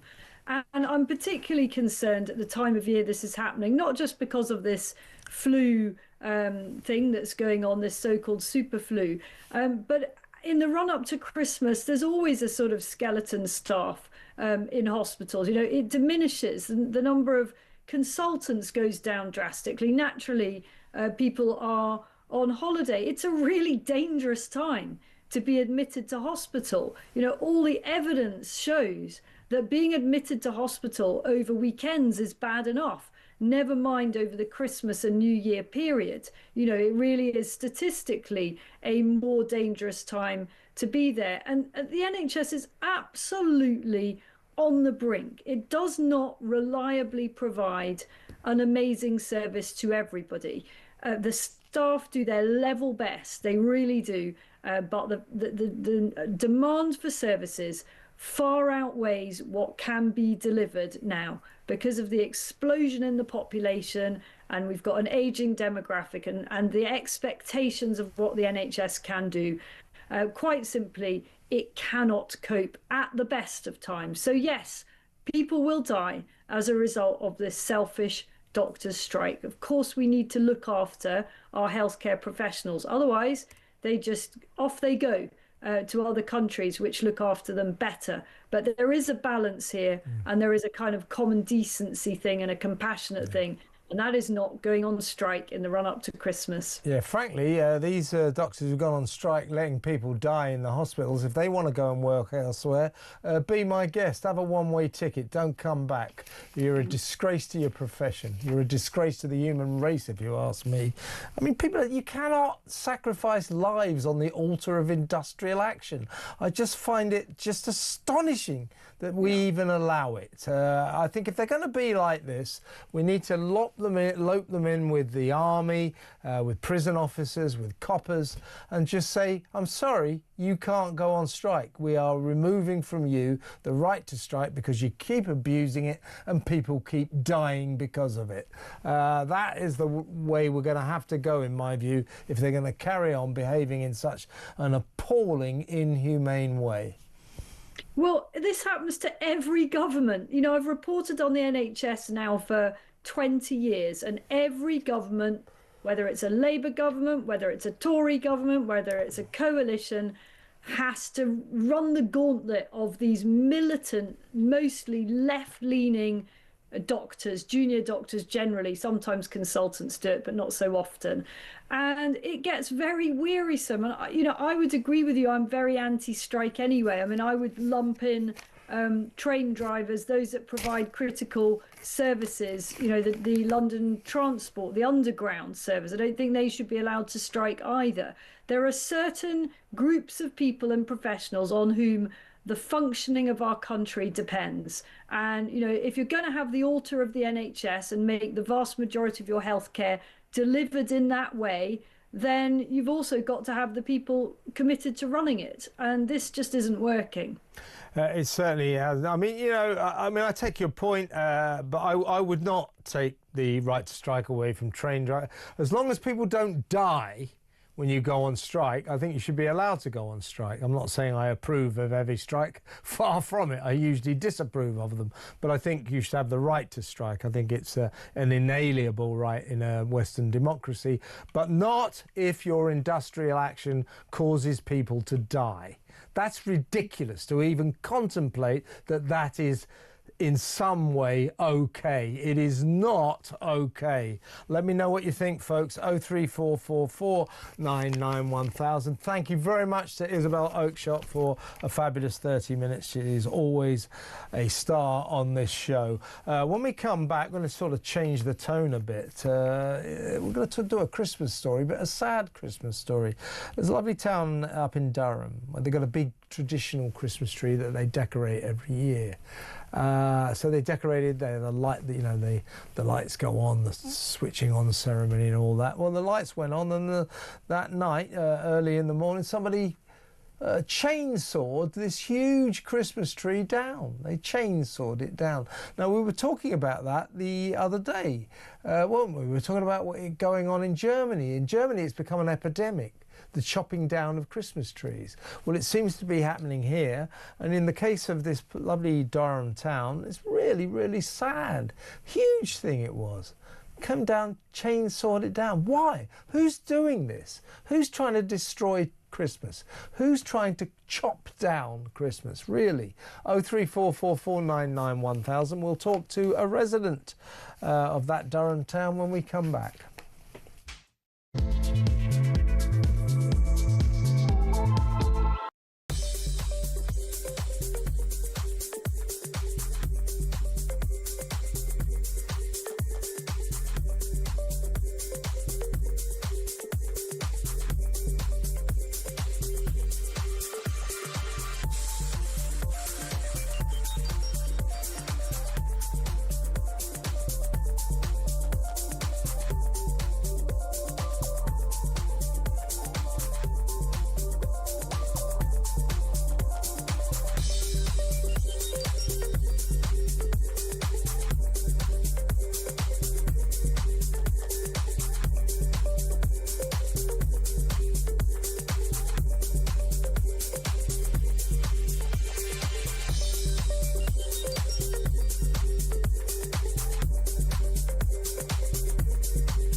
across the UK, on DAB+, on YouTube, on your mobile, and on your side. This is Talk. Welcome back. This is the story. I'm not sure if it's a village or a town, but it's obviously a small community. It's called Shotton Colliery in County Durham. It's had in its midst growing for 10 years a Christmas tree who's got bigger and bigger and bigger, and every year around about this time they decorate it as you would, as the highlight of the town. So last Wednesday they lit the lights. They had the ceremonial switching on ceremony, and then between 10 p.m. and 11 p.m. that night, just hours later, somebody came along with a chainsaw and chopped it to the ground. There were 100 people watched the lights go up. Only hours later, there's the tree fell. That's really, really sad. Why would anyone want to do that? Let's talk to the chairperson of the Shotton Colliery Residents Association, Stephen Maitland. Thank you for joining us, Stephen. You're welcome, Kevin. Well, first of all, your thoughts about, you all went to the lighting up ceremony.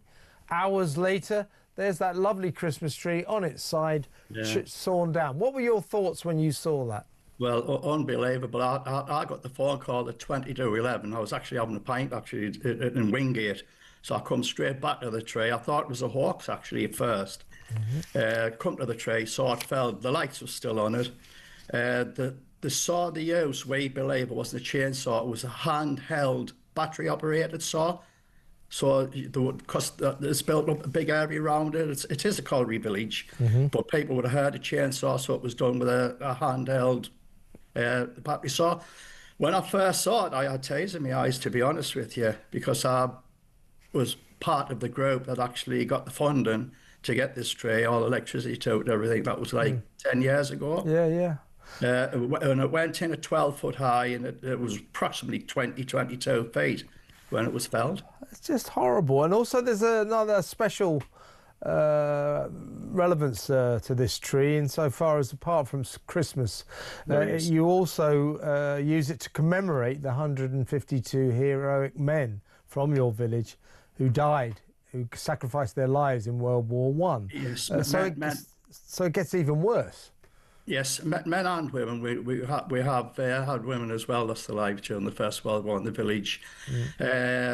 Yes, it's dedicated to the soldiers that lost their lives in the First World War, plus the Second World War and ongoing conflicts of today. So yes, it was a war memorial as well as a Christmas tree.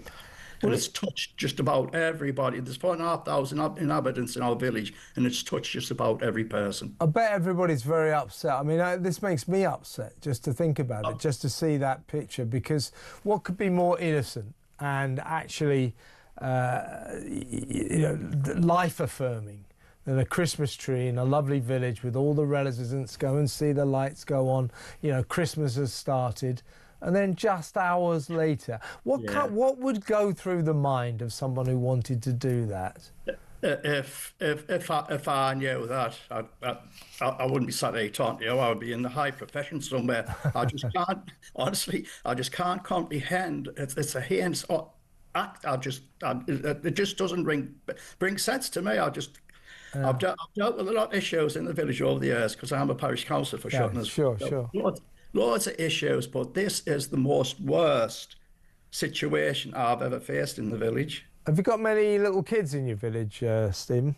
Oh, there's quite a few, probably a couple of hundred. Well, so that must be really upsetting for them. Kids love Christmas. So that's a horrible thing for them to have to see. It is, but getting back to the tree, I mean, the lady who actually got the most of the funding for the tree, she passed away 6 years ago. Oh. That was a legacy to Joyce. That was a legacy to her. And it's touched a lot of other families who have been close to the tree who've actually passed away. So it was absolutely horrendous. I feel a little bit better now because there's lots of things happened since the tree got felled. I mean, the community spirit's been fantastic.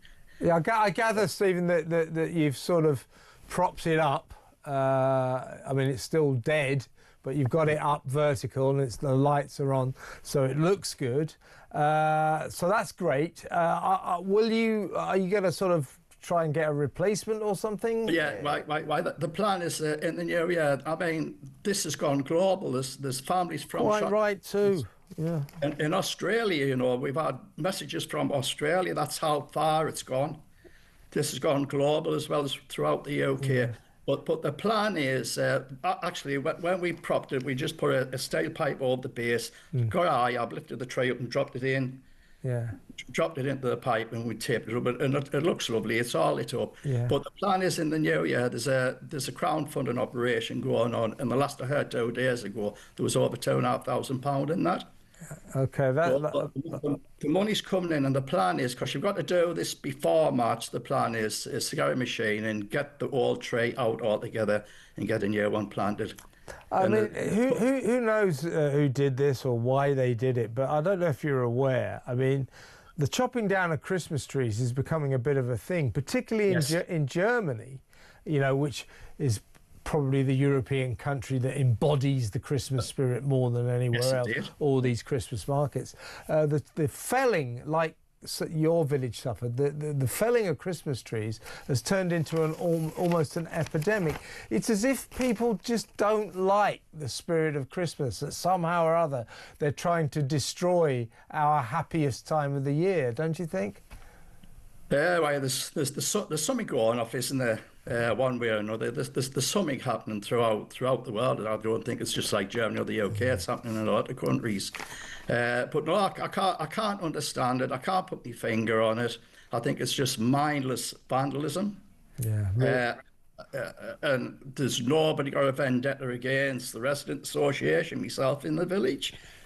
We just don't know why or how. Maybe he's the guy who's been interviewed by the police, etc. Maybe he's give a reason why the police. But yeah, I mean, nobody's been charged yet, so we're not. But I'll be fascinated to hear what the story is. I suspect, Stephen, this is literally the definition of mindless vandalism. Just something done deliberately to upset people because whoever did it gets off on that. Yeah, possibly for the 2 minutes of fame or 5 minutes of fame or whatever. Yeah, we just don't know. But I believe the guy has been charged and he's been bailed. Okay. The court hearing is May next year. He's pleaded not guilty. I think that was just to keep himself out of jail over the Christmas period. Okay. So well, let's just see what happens there. Yeah. I didn't realise anybody had been charged, but I'm very sorry what happened to your tree. I'm glad that the village has rallied. You got the damn thing back up again, and you're going to get a new one. And I want to wish you and all the residents of Shot and Colliery a very happy Christmas, Stephen. Same to you and all your viewers, Kevin. Thank you very much, Stephen. Thanks for talking. That's Stephen Maitland, the chair of the Shot and Colliery Residents Association. What is going on? 03444991000. We're going to take some calls. When we come back, I'll read some messages as well, so get on the blower. 03444991000. Do you think the BBC's in trouble in terms of Donald Trump's $10 billion lawsuit for libel, Panorama doctoring that tape against him? What do you think about the Moroccan migrant who walked free from court after explaining that he didn't realise it wasn't allowed in Britain to take pictures up women's skirts? He said he didn't realise it was against the law, didn't realise it wasn't permitted. As if that's permitted in Morocco? I don't think so. Why do we go so lenient on that guy? Also, more and more of these migrants crossing the channel, maybe as many as 1,000 since Saturday. What is going on there? And also your response to the depressing surge of anti-Semitism since the Bondi Beach horror, the massacre of 16 innocent Jews celebrating Hanukkah, the celebration of light at Bondi Beach, shot down, gunned down by two Muslim maniacs, father and son, with rifles. Why does that trigger anti-Semitism? Why did October the 7th trigger anti-Semitism? It should be the other way around, shouldn't it? It should be an outpouring of sympathy to the Jewish community. Instead, there's an outpouring of antipathy towards the Jewish community every time something terrible happens to them. What is that all about? 0344 499 1000. Get on the phone. Let's talk. It's good to talk on Talk. Stick around.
The Talk app.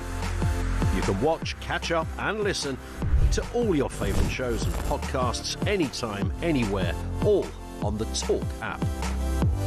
Watching and listening to Talk just got easier. There's now only one place for the home of common sense. So head over to your App Store or Google Play and search Talk now.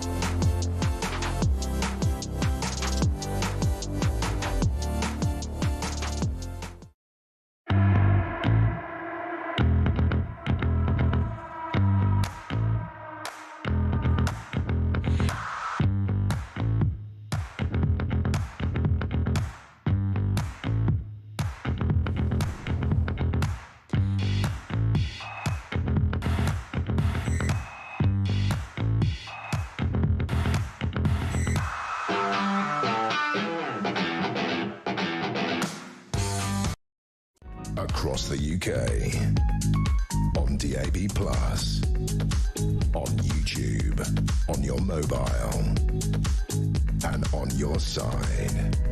This is Talk. Welcome back. A couple of messages before we go to the phones. This is from Simon, talking about the Moroccan migrant. He says, the Moroccan migrant, why is he here? Well, we honestly don't know, Simon. Is Morocco a war zone? No, it isn't. No, he says. He answers his own question. Why is he a migrant to this country? Well, we don't know. I don't know the details. I don't get it. Just why? I give up trying to understand. Simon from Durham. Well, we don't know why he's here, but he's a migrant, and he's claiming that he didn't understand that you're not allowed to take pictures up women's skirts. I mean, that's pretty basic, isn't it? You know, I don't believe that any grown adult wouldn't know that that was inherently wrong, and I also don't believe it's permitted in Morocco. Of course it isn't. And yet our judges go, oh yeah, fair enough, you can walk free. Light sentence, you know, come on, ridiculous. Let's go to the phones. Let's talk to Doha in Leeds. Hi, Doha. Hi, good evening. Thank you so much for Hang on. Doha, this is a really bad line. I want to talk to you, I really do. Can you ring back, or we'll call you back? In the meantime, let's talk to Paul in Liverpool. Hi, Paul. Yeah, hi, Kev. Just about the Bondi thing and the many other incident terrorist things previous to this, so on and so on. But you know what I never see is the moderate, decent Muslims, and we know there's millions, why aren't they coming onto Facebook and social media as individuals and saying, this has nothing to do with me, we condemn it? Kev, I haven't never seen one video. I find that incredible. They don't seem to come out of the woodwork all that much, do they? But to be fair, Paul, there have been a fair few sensible Muslim voices, imams around the world who have condemned unequivocally what happened in Bondi Beach.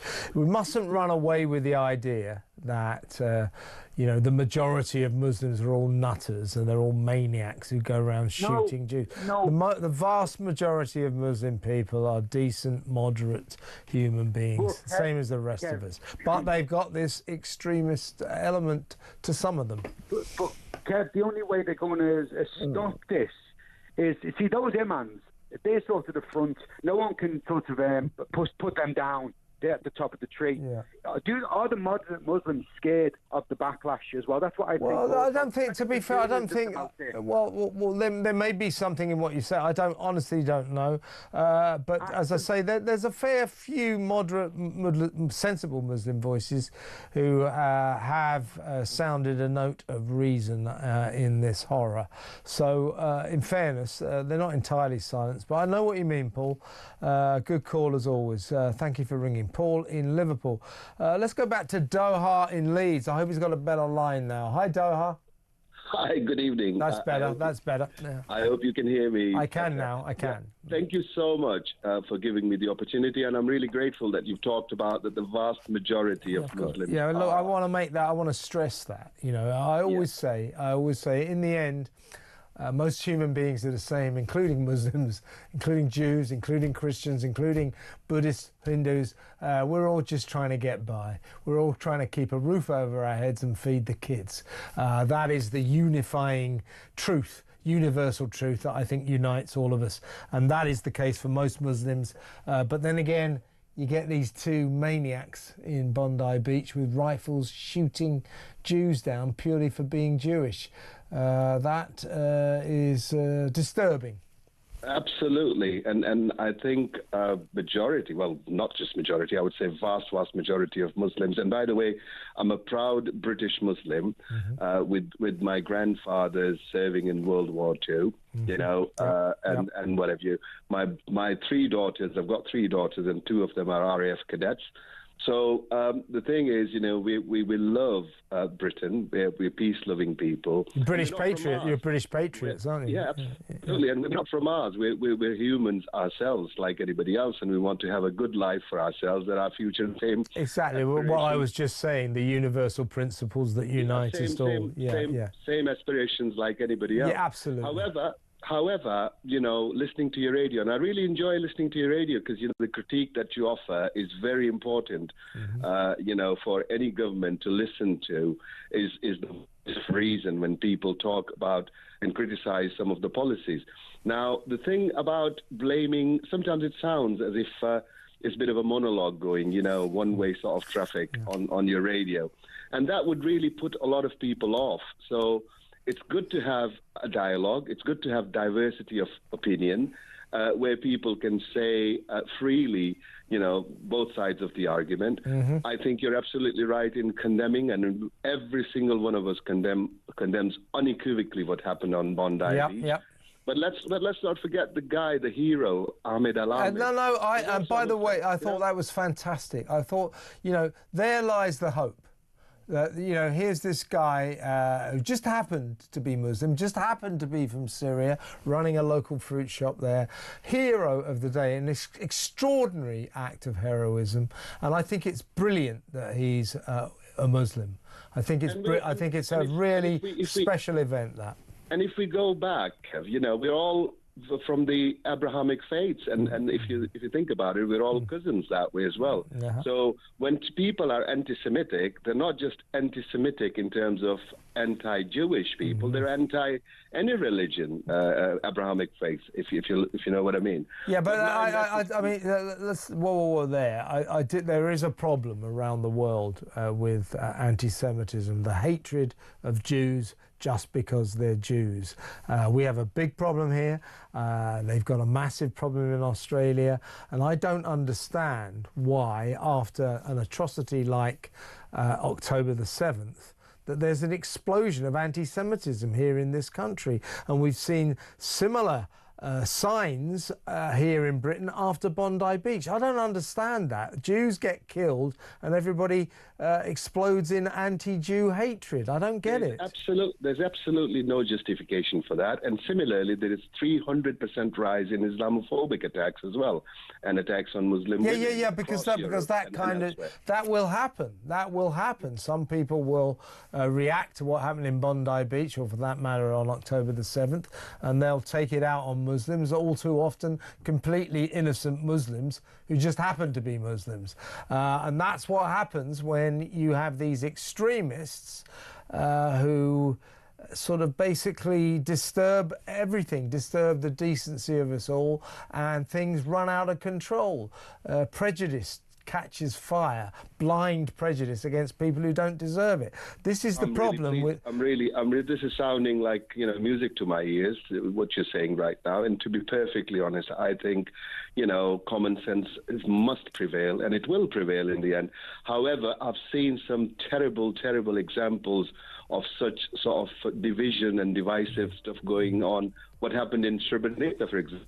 Yeah. Well, listen, Doha, I think you're breaking up a little bit again, but listen, really good to talk to you, and you're the kind of Muslim that people need to know about. The Doha is representative of most Muslims, folks.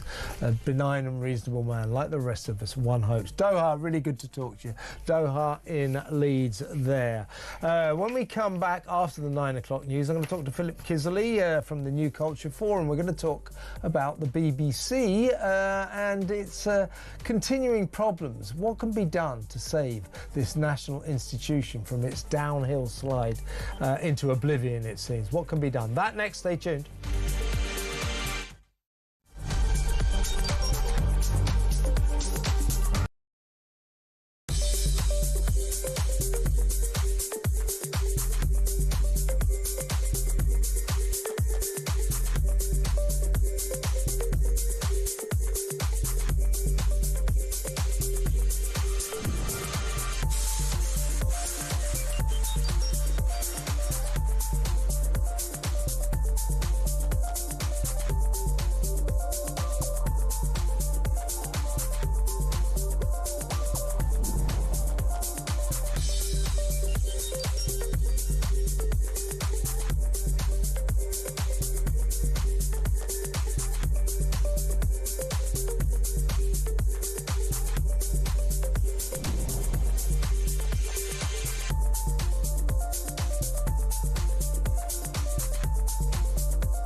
Across the UK, on DAB+, on YouTube, on your mobile, and on your side.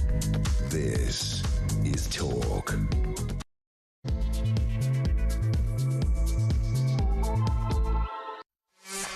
Welcome back. A few messages. This is from Amanda. Those who wanted to shut down the Jewish gathering yesterday, that was the vigil in Parliament Square, to pay respects to those murdered in Bondi Beach, are vile cowards who pander to Muslim terrorists. We don't know exactly. They said it was for security reasons. Sadiq Khan, and I believe him, said he didn't know anything about it.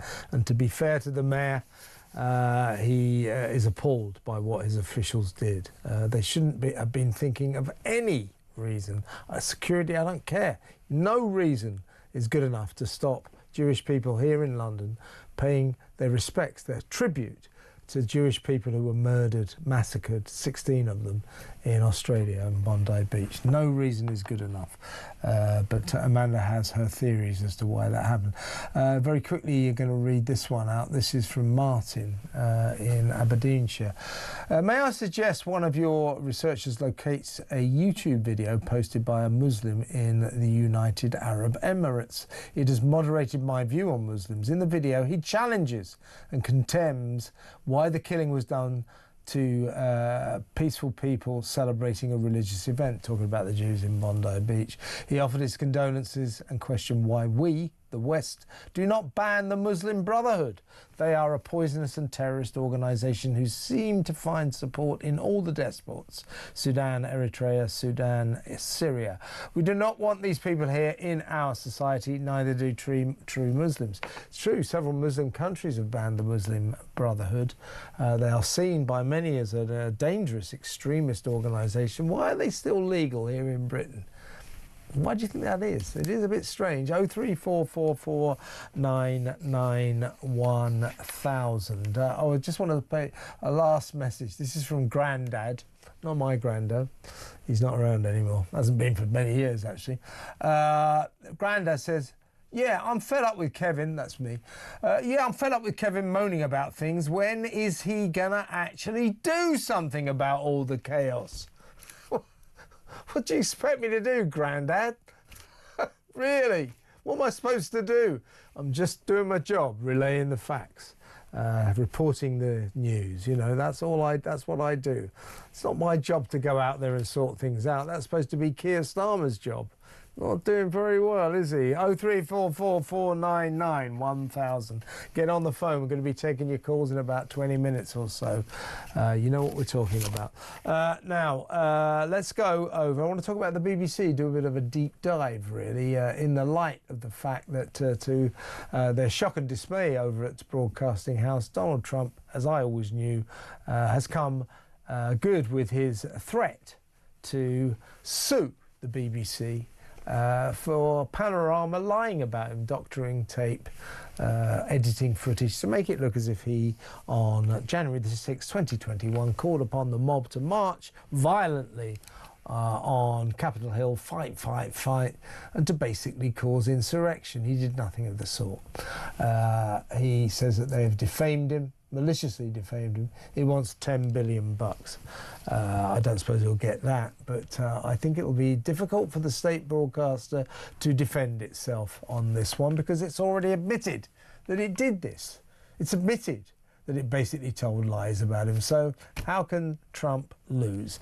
Another disaster, another scandal, as the BBC staggers from one mess to the next. It's chaos there, folks. We've got Lisa Nandy, the Culture Secretary, now proposing all sorts of different payment methods, different systems of the BBC's funding operation. For example, they're talking about putting top shows like Line of Duty, you know, with some of the few shows that we actually want to watch on the state broadcaster on the BBC, behind a paywall. So you'd have to actually pay per programme if you want to watch the decent dramas, etc. I don't know whether that will apply to Strictly Come Dancing or that kind of smash hit. I don't know. But all sorts of proposals on the table to change the very nature of the BBC, because the BBC is in a world of trouble, mainly because of all these scandals, and both the Director General Tim Davie and the head of news Deborah Turness have had to resign because of first of all the Trump debacle, the bias in the newsroom, the warped, inaccurate reporting of the Gaza conflict in favour of Palestine, never in favour. They're anti-Israel there. They seem to be. Some people say the BBC is institutionally anti-Semitic. You got Hugh Edwards, you got Jimmy Savile, Rolf Harris. They just seem to stumble from one disaster to the next. Greg Edwards, John Turode, the bullying scandal on Strictly Come Dancing. They don't seem to be able to get anything right. They've got to sort themselves out. Let's talk to a senior fellow from the New Culture Forum, Philip Kisley. Philip, welcome. Hi, Kev. It's great to see you. Good to have you on the show, as always. I'll be seeing you again on Thursday, but for the time being, I wanted to get your take on what's going on at the BBC. We discussed earlier that it's naive, forlorn hope that Donald Trump was going to let it slide, was going to let Panorama tell lies about him by doctoring the film. That didn't quite come off as those of us in the real world always knew. I think they're actually shocked that he's gone through with this, but he has. They've now got a $10 billion lawsuit that they're going to have to fight over in America. Good luck with that. They've already admitted that they've done this. But the BBC generally, as I say, we've kind of covered that particular scandal. But the BBC generally, something has to be done, because it doesn't seem to be able to do anything right. You know, I've just listed all the scandals, the crises that have caused the Director General, the boss of the whole kit and caboodle, Tim Davie, 550 grand a year. He's had to resign. The head of news, Deborah Turner, £431,000 a year. She's had to resign because of all the biased reporting. What can be done to save our state broadcaster from this inexorable downhill slide that seems to be propelling it towards oblivion? And unless we do something, Philip, unless something is done about the BBC, we're going to lose it altogether, aren't we? We are, and I think it would take such a huge culture change within the BBC, structural, systemic culture change. I honestly don't think it can be saved. And the politicians make it worse. So Lisa Nandy today said, we want the BBC to continue to enrich people's lives, tell Britain's story, and showcase our values. Well, it tells a trans activist story. It tells an anti-Semitic story. It tells an anti-British story, if you like.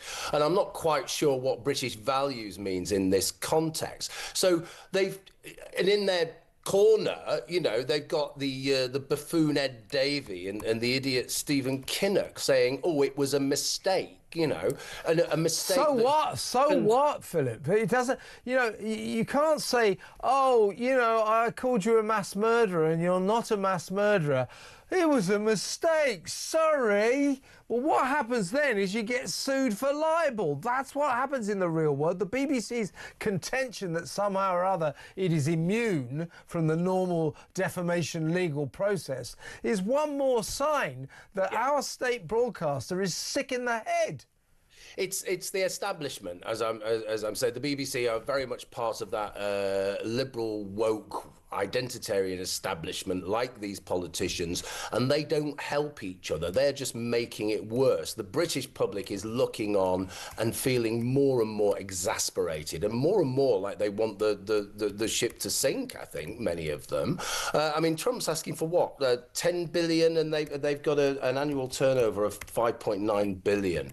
You know, Wicked Orange Man takes all their money. It's kind of comedy gold for most people in a way. I think, really, you know, it's the only funny thing they've been involved with since Only Fools and Horses. So it feels as though Kev, actually, that their time is up, and they're gonna experiment with different kinds of models, hybrid models, subscription, and so on and so forth. But I think the BBC as we know it is going to be a very different beast in the future. Now, in some ways, I'm making light of this because I detest what it's become, but the BBC was historically frankly, the gold standard in journalism. And things like the archive and some of the old stuff I've mentioned, Only Fools and Horses and Top Gear and all of that kind of stuff, the stuff that will go behind a paywall, that's probably what will save it and keep it going, because I don't think anybody watches the new stuff. It's drivel. Yes, it certainly is.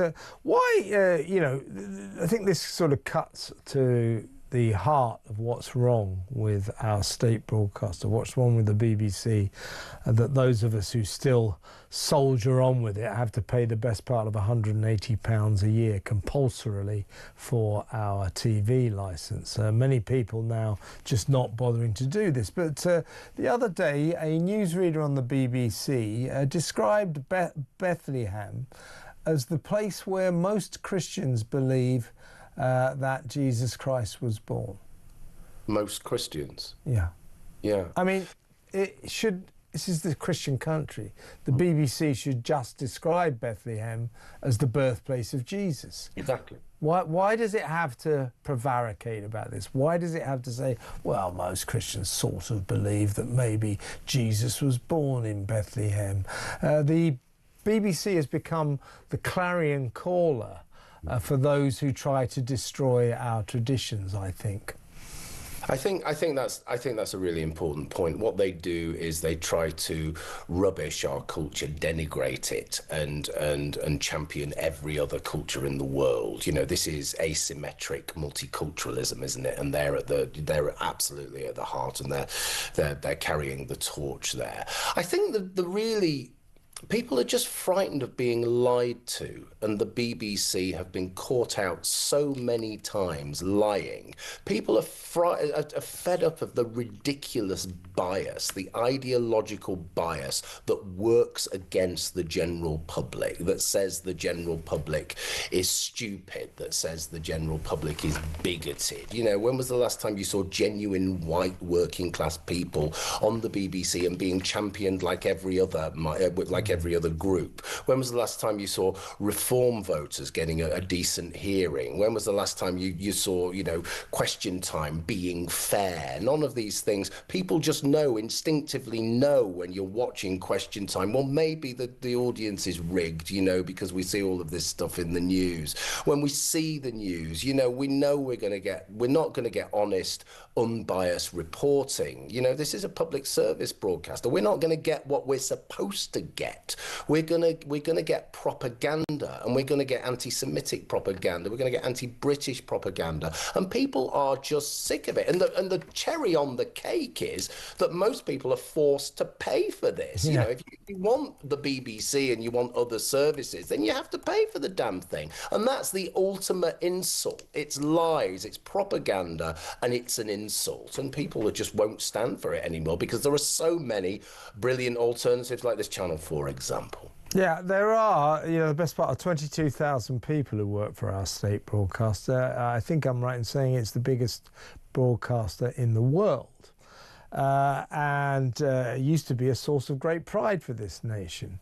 And now I used to work a lot at the BBC, and I know quite a lot of people at the BBC, and I want to say this. The BBC is this massive corporation, a massive company, mostly populated by benign and reasonable people who are only too well aware that the organisation they work for has devolved into some kind of basket case. And I think corporately, and that's I'm trying not to point the finger at individuals, because I think this is a corporate syndrome. Yes. I think the corporate syndrome is this, that the BBC has lost its moral compass, and therefore when it learns that its ace reporter Martin Bashir conned Princess Diana into that famous iconic interview the best part of a quarter of a century ago, more than that, with fake letters and dubious techniques to con her into that interview. Its instinct is not to fess up and say something terrible here. Its instinct is to cover up.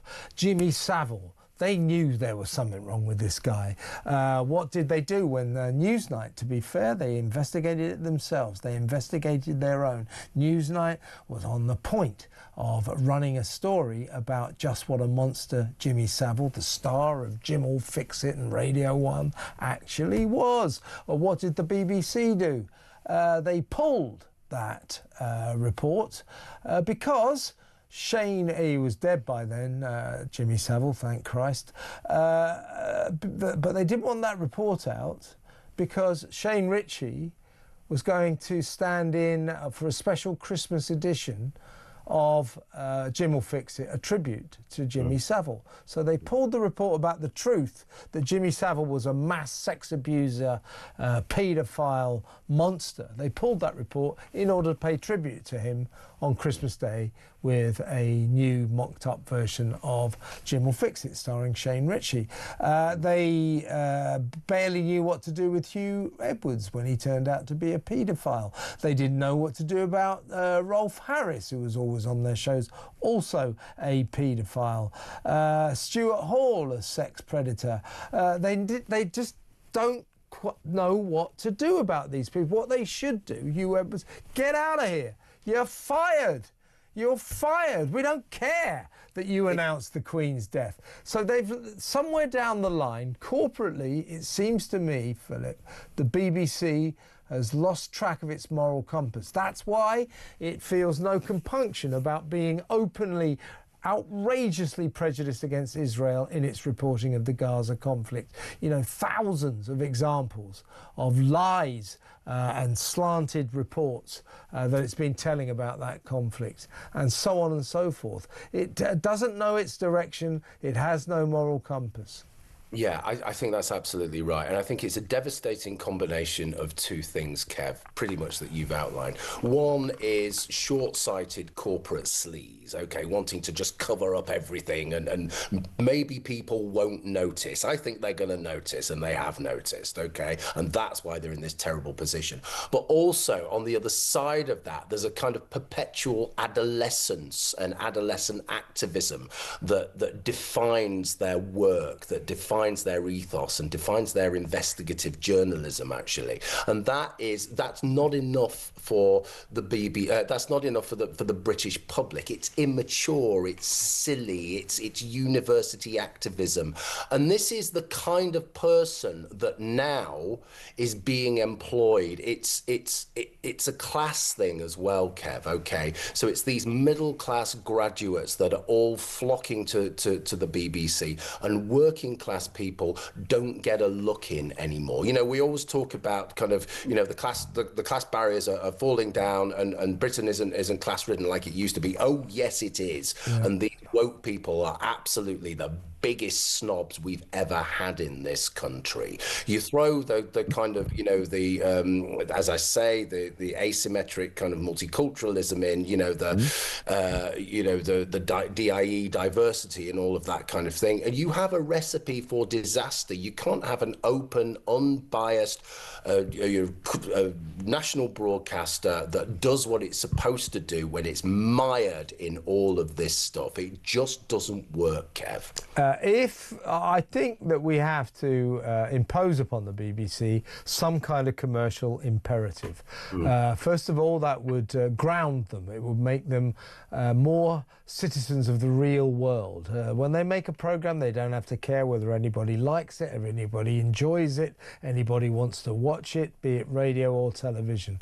They need to be aware that if they make a crap programme and nobody wants to watch it, they lose money. They need to have the commercial imperative. That would also make them more sensible. The sense of saintliness is out of control. The reaction to the fact that Panorama told lies about Donald Trump to make him look bad, to make him look as if he called for insurrection and a violent assault on Capitol Hill. Their reaction to that is to go on the attack. Yeah, start saying, who the hell is he? You know, he's got to prove reputational damage. He's the President of the United States. You're saying that he called for a revolution. I think that's reputational, and I think that is damaging to his reputation. They go, oh, yeah, well, he can't. Can he prove he's lost any money over this? I don't think that's the point. We said sorry. What more does he want?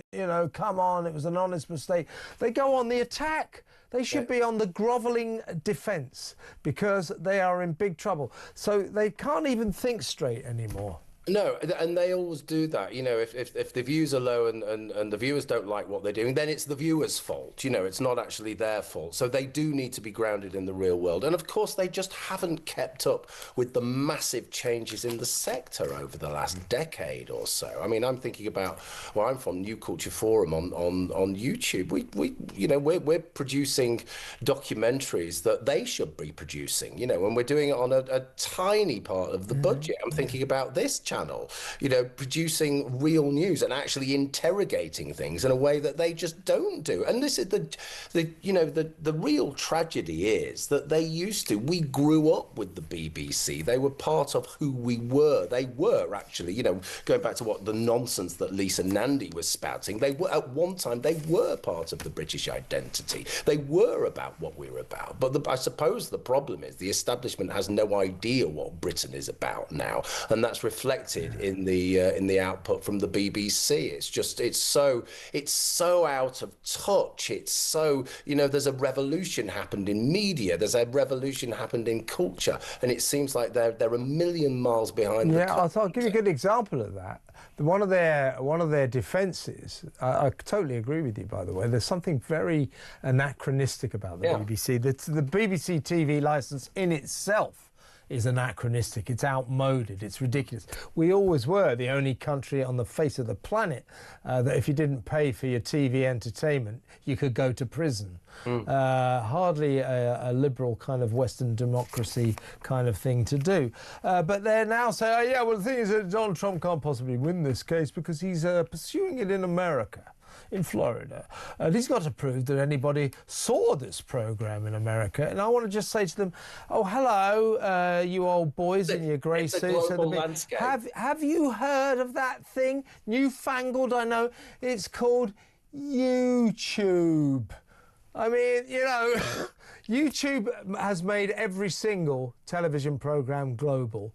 It will be no problem at all for Donald Trump to prove that people in America watch Panorama, and yet that's the BBC's defence. Prove it! YouTube, you idiots!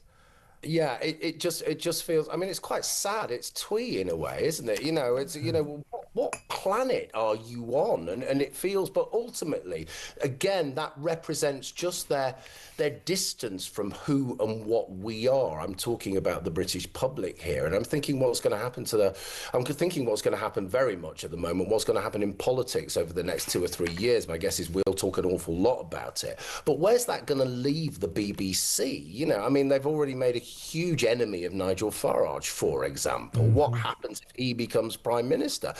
They're absolutely toast. They've made a huge enemy of the President of the United States. I mean, this is just corporate stupidity. This is the kind of childishness that we find ourselves dealing with. And it's actually quite frightening in the sense that, these people are paid so much money and that they're making such stupid decisions. I mean, even when they're not, we've got, you mentioned that roll call of people who made stupid things and wicked things.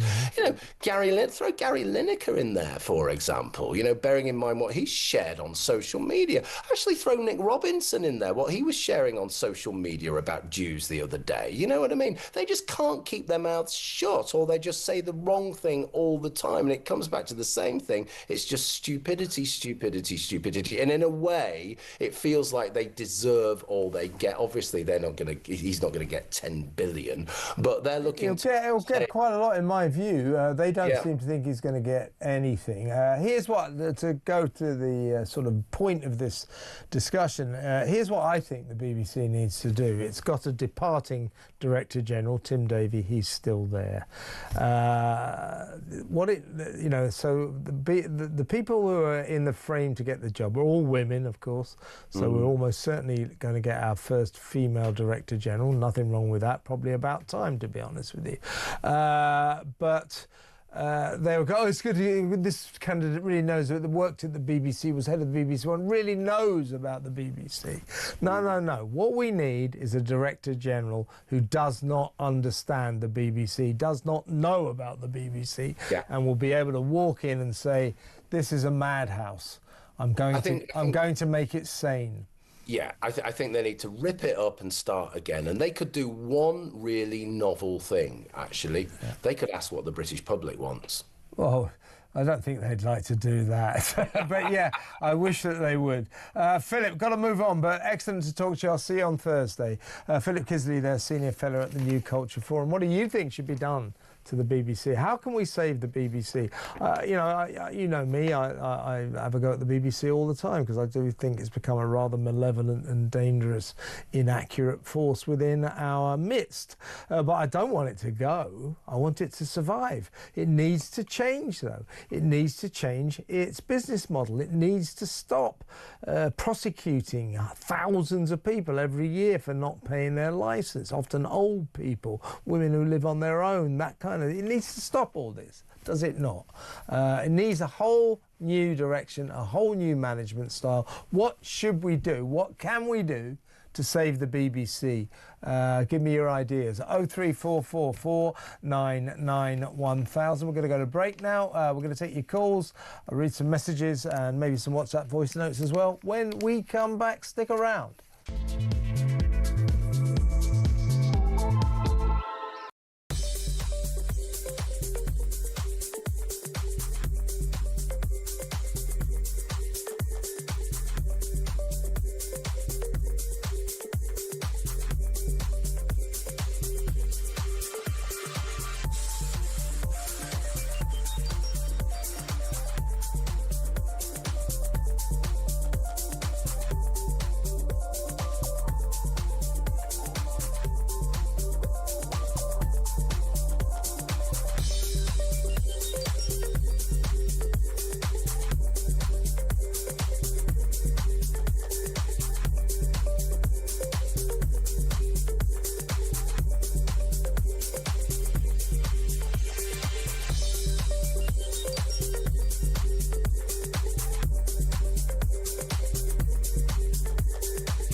The Talk app.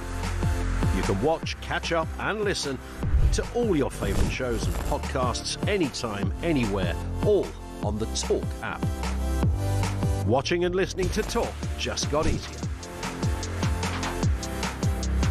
There's now only one place for the home of common sense. So head over to your App Store or Google Play and search Talk now.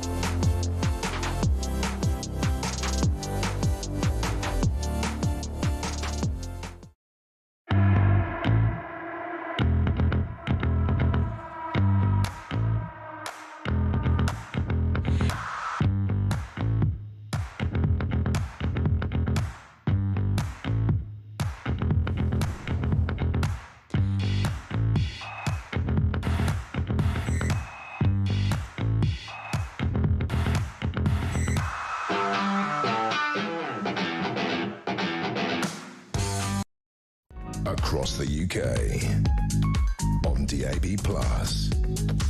on YouTube, on your mobile, and on your side. This is Talk. Welcome back. Robbie from Northern Ireland sent me a text, WhatsApp note here. I've just checked online, says Robbie. I've just checked online, and Morocco does have laws against upskirting. Of course it does. You know, no country's going to allow men to go around taking pictures up women's skirts, or probably in Morocco up their burqas or something. It's ridiculous. Robbie says, just checked online and Morocco does have laws against upskirting. Why can't our courts check against the host country of a migrant to rule out ignorance of our laws here in the UK? It is pretty basic, Robbie. Very, very good point. Podrick in Ireland, where's he from? Patrick from Nottingham. He says, he calls me a sexy beast and then he tells me to button my shirt up. No. He said, by the way, I would expect the BBC to be stubborn Trump's legal action. They need a lesson and the senior leaders of the BBC should be held accountable for any costs. I agree with that. Yeah, I mean, the big problem with this lawsuit, and I think Trump deserves to win. I think the BBC deserve to be punished financially, but of course if he gets billions of pounds, he won't get that much, but you know, a substantial amount, the BBC will use it as an excuse to put our licence fee up, so that's not good. The people responsible for that libel should be paying for it, but will end up paying for it, but I'm afraid I don't mind that, because the BBC deserves it. I mean, I don't like it, but the BBC, you can't have a broadcaster, a journalistic outlet, just telling lies about people, admitting it, and then saying, well, we said sorry. That's not good enough. You know, you don't get away with it for saying sorry, you know. Let's go to the phones. Let's talk to Chris in Epsom. Hello, Chris. Hello, Kevin. It's been a couple of weeks. It certainly has. You want to talk about the BBC? What would you like to say, mate? Yeah. First of all, can I just tell you a bit about myself so you'll know where I'm coming from? I'm a working class boy. I don't want any comments. My father was a precision tool maker. Okay. So no comparisons, please. Oh, yeah. I see what you mean, yeah. Oh, your dad was one as well, was he? But anyway, your dad was a tool maker. That's got a very familiar ring to it, but carry on. Now, the thing is that I've been an avid supporter of the BBC. In the last couple of years, where people have been calling to defund the BBC, do this, do that, I've said, no, the BBC is a national treasure. It's been there. I've grown up with it. I'm 64 years old. I'm a vet. You know, I got my news from the BBC. Right. Well, we all used to. When I was a kid, yeah, we all used to. But carry on. Listen. My family that fought in the war would not watch ITV because of the adverts. Well, BBC was part and parcel of British culture. Yeah. You know, he had that added advantage of no adverts, but everybody loved the BBC. But somehow or other, the BBC has conspired to make this nation fall out of love with it, because it doesn't seem to like its audience. It seems to be at war with its audience. It doesn't seem to agree with what great swathes of its audience believes. You know, it went to war with the British population about Brexit, didn't it? And then admitted that they were biased in their reporting of Brexit. And this biased reporting is not good. Even their own inquiry said that, and it said it about Palestine as well. They admit it. The BBC admitted they were prejudiced against Brexit. Now, I always wanted to be a Trump supporter, but we know that he conflates the truth. He bends stuff. He says what he says. I do admire him for doing what he said he was going to do. And I always wanted to be a supporter. Mm-hmm. But then I actually watched that Panorama programme. And I completely changed my mind. I mean, this guy that's madness. Yeah. That's insurrection. Yeah. He's calling for a coup d'etat. Which is what they made it look as if he was doing. This is really interesting, Chris. So you watched that programme, and I think it went out in October, towards the end of October, significantly just before the presidential election, which was on November the 5th.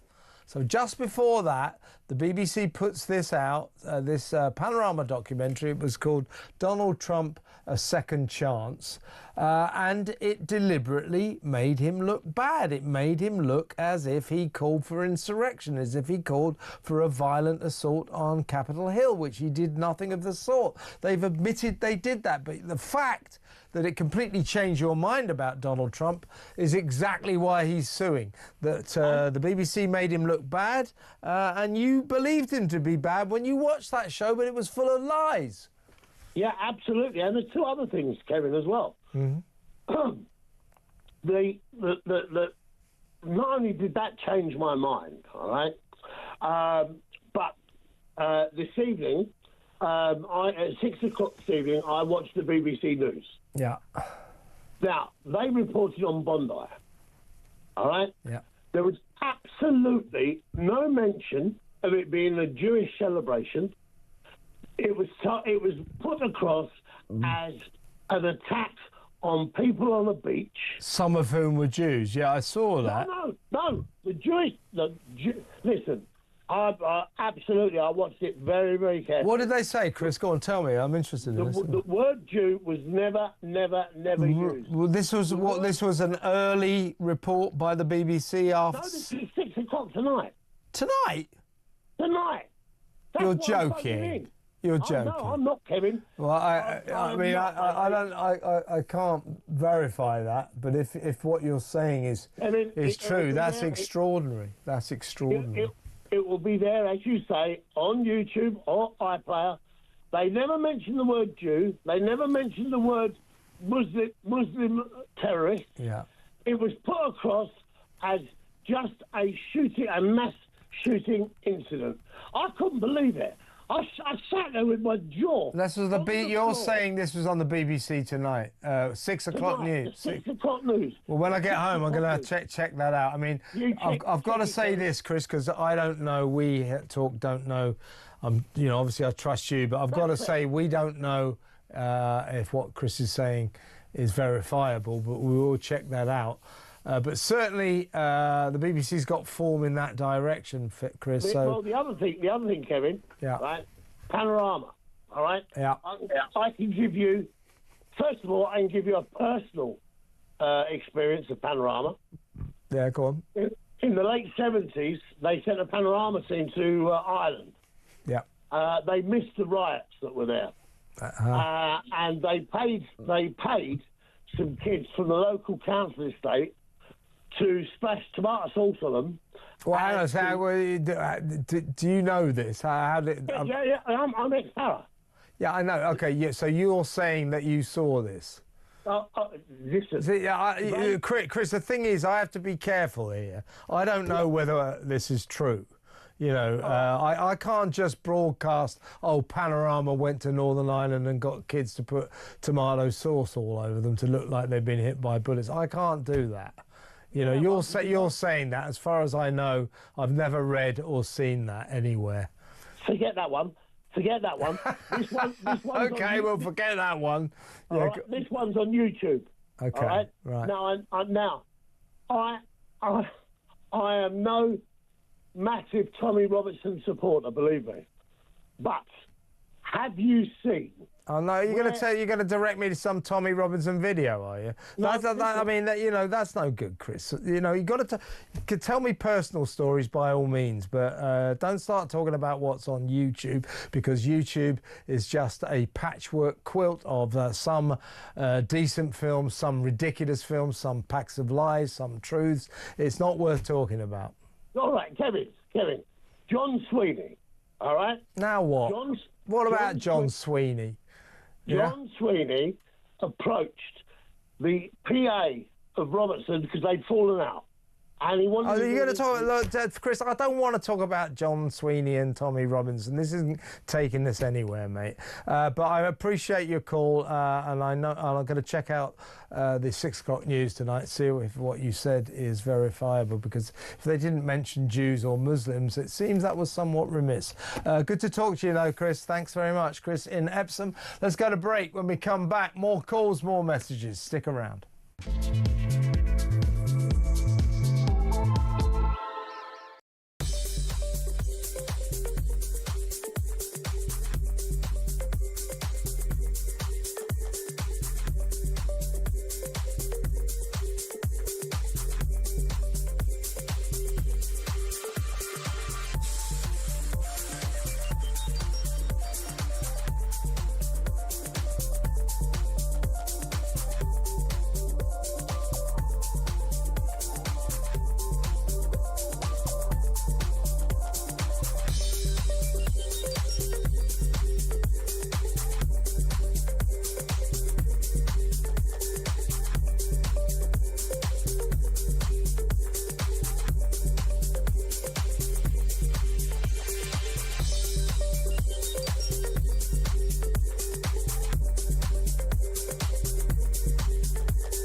across the UK, on DAB+, on YouTube, on your mobile, and on your side. This is Talk. Welcome back. Petri Hoskin will take over the helm of the Good Ship Talk at 10 p.m. after the 10 o'clock news. She'll take you through to 1 a.m. into the small hours. So give her a call, 03444991000. In the meantime, you can give me a call, 03444991000. We've got time to talk between now and 10 o'clock. How would you feel if the BBC was shut down, like completely? How would you feel? A sense of loss? Would you feel like this country was irrevocably changed? Would you care? Let me know. 03444991000. And why are we letting a Moroccan migrant walk free from court after he spent 16 months taking pictures up women's skirts, upskirting them, bank stations, Sainsbury's supermarket? His defence was he didn't realise it wasn't allowed here, wasn't permitted. It's not permitted in Morocco, of course it isn't. You know, in all countries around the world, you'll find it is not legal for men to take pictures up women's skirts. That is pretty damn obvious. Why are we accepting this as an excuse? 03444991000. Do you think Donald Trump deserves $10 billion, or do you think he deserves to win this lawsuit against the BBC? 03444991000. Catherine J has sent me a message. A very good point, Catherine. She says, you should know that the 15 Jews were murdered at Bondi Beach. The 16th victim, as it were, was one of the shooters. You're right about that. I think that was the father, wasn't it? Father and son, these two maniacs with rifles, went down to Bondi Beach and for some reason thought it was a good idea to open fire on innocent Jews celebrating Hanukkah, the celebration of light. Darkness befell those poor people, didn't it? You're right, Catherine, well said. 15 Jews massacred, and the 16th death was the father, one of the shooters, these Muslim maniacs who, frankly, are perverting the whole point of Islam. Perverted. They went to the Philippines, apparently, for a month to train for this. Philippines is the new centre for Islamic extremism. The caliphate, that ISIS lot, they've all headed to the Philippines. Very extremist Islamic sections of society there. That's where these two nutters learnt or trained to shoot their victims, including a 10-year-old girl, including an octogenarian survivor of the Holocaust. It's terrible, terrible. There's a picture of the 10-year-old kid, right? Just minutes before, she was in some petting zoo there, you know, stroking some farm animal, goat or something. Next minute, she's dead. 10 years old. 10 years old. That's not right in anybody's book, is it? Let's go to the phones. Let's talk to Karen in Bournemouth. Hi, Karen. You want to talk about doctors? Do you agree with me that they shouldn't be allowed to strike? Well, I think that would be good in the long run, but I think what we have to do first is get rid of all the stupid ones. The stupid doctors. All right, I mean, there wouldn't be many left if we did that. Well, no, I mean, the thing is, you hear the stories of, you know, loads of British doctors who can't get jobs. Yeah. And then you've got these idiots who were still in nappies when it was 2008.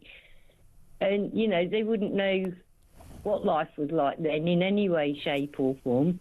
Personally, if I was in charge of the NHS and that lot wanted to go on strike, I'd say, fine, let me know when you want to move to Australia because you won't be getting a reference.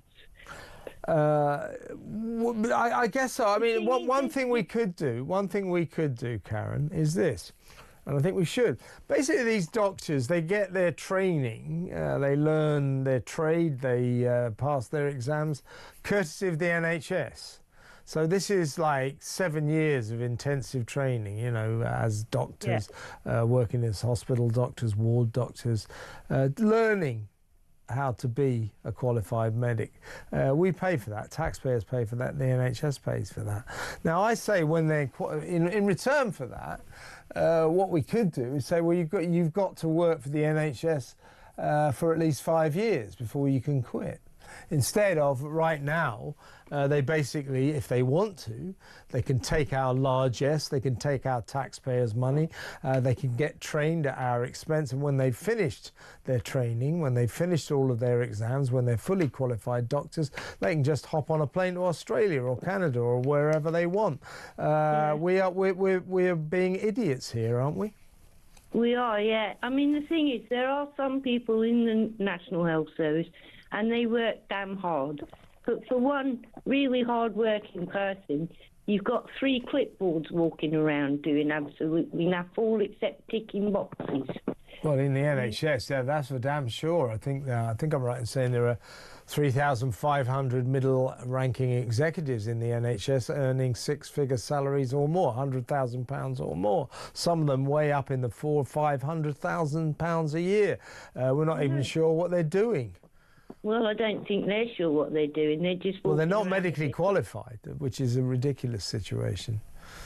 Yeah, but, you know, you do have some that work really hard, but you've got the maternity. I mean, our maternity wards are third world for their survival rate, especially for the poor black women. There's a lot of black women suffering now. Is that right? I didn't know that. But what do you think about striking doctors? You see, I'm very reluctant to take the right to strike away from any workers. But these doctors keep on doing it, and this is a fact. When they walk out, patients die. If they're going to keep doing this and they're going to keep causing the deaths of patients, we have to stop them being able to strike, don't we? Well, no, we should charge the BMA for negligent homicide. Yeah, but that might be a little difficult. Why? It's the BMA that's causing it. You can't. Yeah, it's sort of hard to prosecute a sort of organisation, if you see what I mean.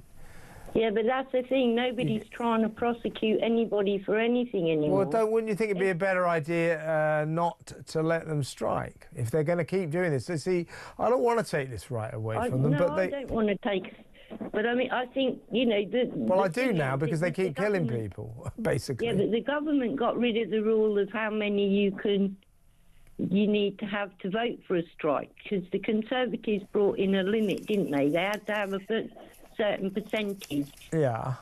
Well, I think to be fair to the doctors, there was a significant. They fulfilled all the legal requirements. I'm just trying to look it up now.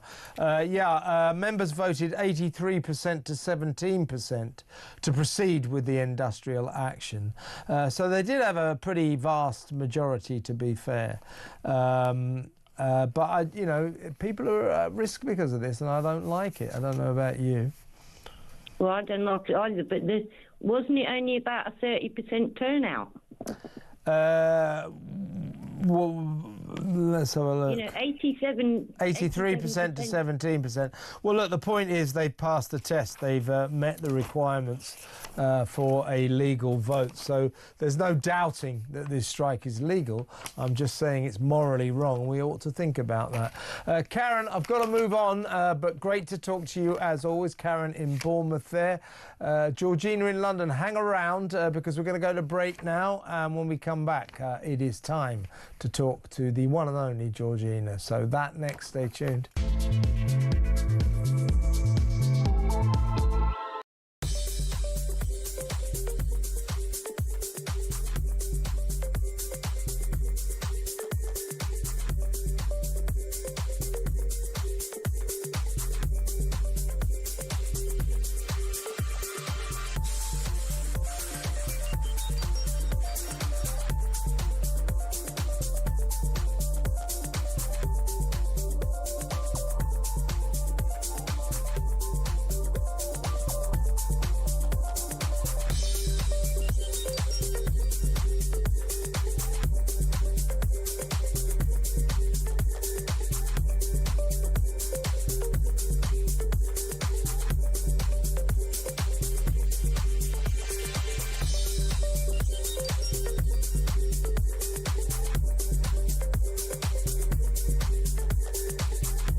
the Talk app. You can watch, catch up and listen to all your favourite shows and podcasts anytime, anywhere, all on the Talk app. Watching and listening to Talk just got easier. There's now only one place for the home of common sense. So head over to your App Store or Google Play and search Talk now.